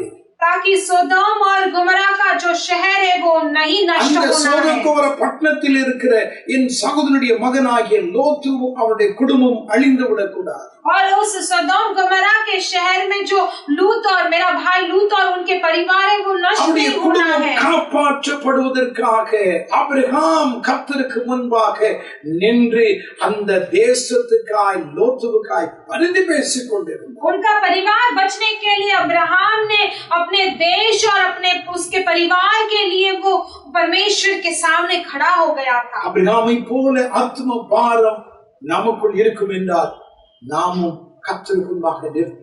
इब्राहिम के जैसे एक आत्मा का बोझ अगर हमारे अंदर होगा तो हम भी परमेश्वर के सामने खड़े ஆண்டவருக்கு होंगे। முன்பாக நின்று பழக வேண்டும். परमेश्वर के सामने आपको खड़े होकर आपको आपको व्यवस्था होना है। திருநெல்வேலி மாவட்டத்துல ஒரு சின்ன கிராமத்திலே வாக்கர் என்று சொல்லக்கூடிய ஒரு தேவனுடைய மனுஷன் ஒருவர் இருந்தார். तिरुनेलवेली शहर में एक छोटे से गांव में वॉकर नामक एक परमेश्वर का दास था। அவர் ஒரு அரசாங்க உத்தியோகஸ்தர் அல்ல, और वो कोई सरकारी नौकरी में नहीं था, ஒரு பெரிய பணக்காரர் அல்ல, वो बहुत अमीर भी नहीं था, ஒரு அரசியல்வாதியும் அல்ல. वो कोई सरकार में नहीं था। ஆனால் அவரை தெரியாதவர்கள் அதிகமாய் திருநெல்வேலியிலே அதுவும் அந்த பாளையங்கோட்டை பகுதியிலே தெரியாதவர்கள் யாருமே இருக்க முடியாது அந்த நாள்ல. लेकिन उसके बारे में न जानते हुए ऐसा तिरुनेलवेली शहर में ऐसा कोई भी नहीं होगा। காரணம் என்ன என்றால் कारण क्या है? அவர் ஒவ்வொரு ஆஸ்பத்திரியிலையும் விசிட்டிங் பண்ணுவார். वो जाके हर एक अस्पताल में जाके लोगों को मिलते थे। காலையில் எழுந்த உடனே சைக்கிளே அவிதமாய் சைக்கிளில் ஏறிக்கொண்டு ஒவ்வொரு ஹாஸ்பிட்டலாய் போய் வியாதியஸ்தர்களுக்காக ஜெபிப்பார். और सुबह उठते ही अपने साइकिल में जाकर वहाँ अस्पताल में जाकर बीमारी लोगों के लिए प्रार्थना करते हैं இயேசுவை குறித்து கேட்கிறவர்களுக்கு இயேசுவை குறித்து அறிவிப்பார். और यीशु के बारे में जो पूछते हैं उनको यीशु के बारे में बताते हैं। எந்த விதமான ஒரு எதிர்பார்ப்பு இல்லாமல் எல்லா ஜனங்களுக்கு ஜெபிக்கிற ஒரு நல்ல தேவ மனுஷன். और कोई भी कुछ भी नहीं चाहते थे, लेकिन सबके लिए वही चाहते थे कि यीशु के बारे में बताना वो अच्छे ஒரு நாள் इंसान ஒரு हैं। ஹாஸ்பிட்டல்ல விசிட்டிங் பண்ணிவிட்டு அவர் அங்கே இன்னொரு ஆட்களை பார்ப்பதற்காக அடுத்த வார்டுக்கு போனார். और ऐसे ही एक दिन हो गया कि अस्पताल में प्रार्थना करते वक्त समाप्त होते ही अगले वार्ड में जाने के लिए तैयार हो गए थे। ஒரு அம்மா அவரை பார்த்த உடனே அவரை பேர் சொல்லி வாக்கரன்னு சொல்லி கூப்பிட்டு கொண்டே ஓடி வந்தார்கள். और एक माँ उनके पीछे नाम बुलाकर वॉकर अन्ना बोल के वो पीछे दौड़ के आ रही அவர் थी। திரும்பி பார்த்தார். என்னம்மா என்ன விஷயம் அப்படின்னு கேட்டார். तब उन्होंने मुड़कर देखा और पूछा कि क्या हुआ माँ, क्या बात है? அண்ணே என் மக பிரசவ வழியினால துடிச்சிட்டு இருக்கிறா, டாக்டருக்கு ஒன்னும் ஓடல, ஆபரேஷன் பண்ணலாமா, என்ன செய்யணும்னு தெரியல, அதனால நீங்க ஓடி வாங்கண்ணே அப்படின்னா. तब उस माँ ने कहा कि मेरी बेटी जो है वो गर्भ अवस्था में बहुत ही दर्द से गुजर रही है, डॉक्टर लोगों को पता नहीं क्या करना है, वे बहुत गड़बड़ाहट में है, इसलिए आप जरूर जल्दी आइएगा। மனுஷனும் அந்த அம்மாவை கூட்டிட்டு வேகமா போனாங்க. तब परमेश्वर का दास उस माँ को लेकर जल्दी जल्दी भाग कर गए। சகோதரனுடைய தலையில கை வைத்து ஜெபித்து விட்டு முழங்கால் படிட்டு அதே இடத்திலே அவர் கண்ணீரோடு ஜெபம் பண்ணினார். और तब उस गर्भ स्त्री के सिर पर हाथ रखकर उसी जगह पर अपने घुटने टिकाकर आंसू बहाकर वो उसी समय प्रार्थना करने लगे। नाम இந்த நேரத்தில் மகிமைப்படணும். परमेश्वर आपका नाम का इस समय पर महिमा होना है। அப்பாற்பட்ட ஒரு அற்புதங்கள் நடக்கட்டும். परमेश्वर सृष्टि के व्यापार बहुत अद्भुत कार्य होना है। இந்த சகோதரனுடைய வேதனை மாறணும், சுகமான ஒரு நல்ல பிரசவம் ஆகணும். इस बहन का जो भी दर्द है वो सब ठीक हो जाना है और अच्छा सा एक स्वस्थ डिलीवरी होना है। उसने आंसू बहाकर उस समय சில நிமிஷத்துக்குள்ள அம்மா அந்த சகோதரனுடைய வழி நீண்டது, ஒரு அருமையான ஒரு ஆண் குழந்தையை அவர் பெற்றெடுத்தார். और थोड़ी ही क्षण में उस गर्भवती का जो दर्द था वो निकल गया और उसने अच्छे से एक पुत्र को जन्म दिया। ஸ்தோத்திரம். அங்க இருக்கிற டாக்டர்ஸ், நர்ஸ், அங்க இருக்கிற எல்லாம் ஹாஸ்பிட்டல் இருக்கிறவங்க எல்லாரும் ஆச்சரியப்பட்டார்கள். और वहाँ के सारे डॉक्टर्स, नर्स लोग, वहाँ के सारे लोग बहुत ही आश्चर्यचकित हो गए देखकर। எனக்கு அருமையானவர்களே, मेरे प्रिय लोगों, அந்த அம்மாவுக்கும் அந்த வாக்கரங்கிற அந்த ஐயாவுக்கும் எந்த சொந்த பந்தம் கிடையாது. वो माँ का और ये वॉकर इनका कोई भी एक रिश्ता नाता नहीं था, ஆனால் ஆத்தும பாரம் அவருக்குள் இருந்தது. लेकिन उनके अंदर जो आत्मा का बोझ भरा था, என்னை தொட்டவர், என்னை சுகமாக்கினவர் மற்றவர்களை சந்திக்க, मुझे छुए, मुझे उन्होंने चंगाई दिया, दूसरों को भी चंगाई देना है। ஆகையால் தான் அபிதமாய் ஜெபித்தார், அற்புதங்கள் நடந்தது. इसलिए उन्होंने प्रार्थना किया और अद्भुत भी पा लिया। நமக்கு அந்த ஆத்தும பாரம் வரணும். हमारे अंदर भी वो आत्मा का बोझ आना है। அபிரகாமுக்கு அந்த பாரம் இருந்தது. अब्राहम को भी वो आत्मा का बोझ था, ஆகையால் தான் கர்த்தருக்கு முன்பாக அவர் நிற்க முடிந்தது. इसीलिए वो भी परमेश्वर के सम्मुख में खड़ा होने இயேசு लायक சீக்கிரமாய் हुआ। வரப்போகிறார். यीशु शीघ्र ही आगमन होने वाला है। அவருக்கு முன்பாக நாம் நிற்க வேண்டும் என்றார். अगर उनके सम्मुख में, उनके सामने खड़ा होना है, நெகேமியாவின் நாட்களிலே நின்றதான் இஸ்ரவேல் ஜனங்களைப் போல नेहम्या के सामने, नेहम्या के दिनों में इस्राएल लोग जो परमेश्वर के सामने खड़े थे, தேவனுடைய ஆலயத்திலே நின்ற அந்த லேவியரும் பாடகரும் ஆசாரியர்களும் நின்றது போல, और सुलेमान में वो परमेश्वर के भवन में जो खड़े हुए याजक लोग, जो लेविय लोग, जो वहाँ के प्रजा लोग परमेश्वर के सामने जैसे खड़े एलिया थे, கர்த்தருக்கு முன்பாக நின்றது போல, जैसे एलिया जो है परमेश्वर के सम्मुख में खड़ा हो गया था, அபிரகாமை போல ஆத்தும பாரத்தோடு நின்றது போல நாமும் இந்த பூமியிலே நிற்போம் என்றார். इब्राहिम के जैसे आत्मा के बोझ के साथ खड़े होने वाला व्यक्ति, ऐसे हम भी परमेश्वर के सामने खड़े होंगे। வரும் பொழுது அவர் முன்பாக நாம் நிற்க முடியும். परमेश्वर के आगमन में हम उनके सामने खड़े हो सकते हैं। ஜெபம் செய்வோம். हम सभी प्रार्थना करेंगे, ஆண்டவரை நோக்கி நாம் ஜெபிக்கலாம். हम परमेश्वर के सामने होकर प्रार्थना करेंगे। ஆண்டவரே உமக்கு முன்பாக நிற்க எங்களுக்கு கிருபை தாங்க. परमेश्वर आपके सामने खड़े होने के लिए हमें अनुग्रह ஆண்டவரை दीजिए। நோக்கி நாம் எல்லாரும் ஜெபிக்கலாம். हम सभी परमेश्वर की ओर देखकर प्रार्थना இஸ்ரவேல் करेंगे। ஜனங்கள் 70 வருஷத்துக்கு பிற்பாடு பாபிலோனிலிருந்து எருசலேமுக்கு வந்தார். इजराइल लोग 70 साल के बाद बबीलोन से यरूशलेम की ओर पहुंचे தேவனுடைய வசனங்களுக்கு கனத்தை கொடுத்தார்.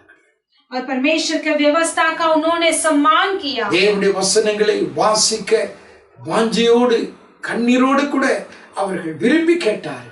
और जैसे ही परमेश्वर का व्यवस्था पढ़ने लगे तो बहुत चाहत के साथ, बहुत ही आंसू बहाकर सुनने लगे। வெறுமையாக இல்லை, ஜீவன் உள்ளது என்பதை காண்பிக்க முடியாது. அவர்கள் எல்லாருக்கும் பாவ உணர்வை தேவன் கொடுத்தார். और जैसे सुनने वाला व्यवस्था जो है वो व्रत नहीं चाहता है, वो जीवित है करके दिखाने के लिए उन सभी लोगों को पापों को मानने लगे। வாழ்க்கையில் ஒரு பெரிய மாற்றத்தை ஆண்டவர் ஏற்படுத்தினார். और उन लोगों के जीवन में एक बड़ा बदलावट लेकर இந்த आए। வார்த்தைகளை கேட்கிற ஒருவருக்கு அப்படிப்பட்டதான உணர்வுள்ள இருதயத்தை தாங்க. और ये वचन सुनने वाले हर एक बच्चों के हृदय में भी एक महसूस, एक अवसर தேவனுடைய ஆண்டவரே சாலமோனுடைய தேவனுடைய ஆலயத்திலே நின்றதான அந்த லேவியரும் பாடகரும் ஆசாரியர்களைப் போல கர்த்தாவே எங்களுக்குள் ஒரு ஐக்கியம், எங்களுக்குள் ஆண்டவரே ஒரு ஏக மனது ஆண்டவரே எங்களுக்கு உருவாக்கணும். परमेश्वर सुलेमान के भवन में जैसे वो याजक लोग, वो लेवियों लोग और जो गीतकार एक मन होकर एकता और एक स्वर के साथ गीत गाकर आपका स्तुति कर रहे थे, उसी की तरह हमें भी आपके सामने खड़े होकर एक मन में रहना है। ஆண்டவரே நீர் நல்லவர் என்றும் உம்முடைய கிருபை என்றும் உள்ளது என்றும் பாட கர்த்தர் எங்களுக்கு உதவி செய்யும். सारे परिस्थितियों में परमेश्वर आप भला हो, आपका करुणा सदा की हो करके हमें गीत गाने के लिए परमेश्वर सहायता कीजिए। அபிரகாமை போல கர்த்தாவே ஒரு ஆத்தும பாரத்தை எங்களுக்கு தாங்க. इब्राहिम के जैसा एक आत्मा का बोझ हमारे अंदर எந்த दीजिएगा। விதமான எதிர்பார்ப்பு இல்லாமல் அழிந்து போகிற ஜனத்துக்காக, எங்களுடைய தேசத்துக்காய் பாரம் எடுத்து ஜெபிக்கிற ஒரு ஜெப ஆவியை, பரிந்து பேச ஜெப ஆவியை உருவாக்குங்க. हमारे देश के लिए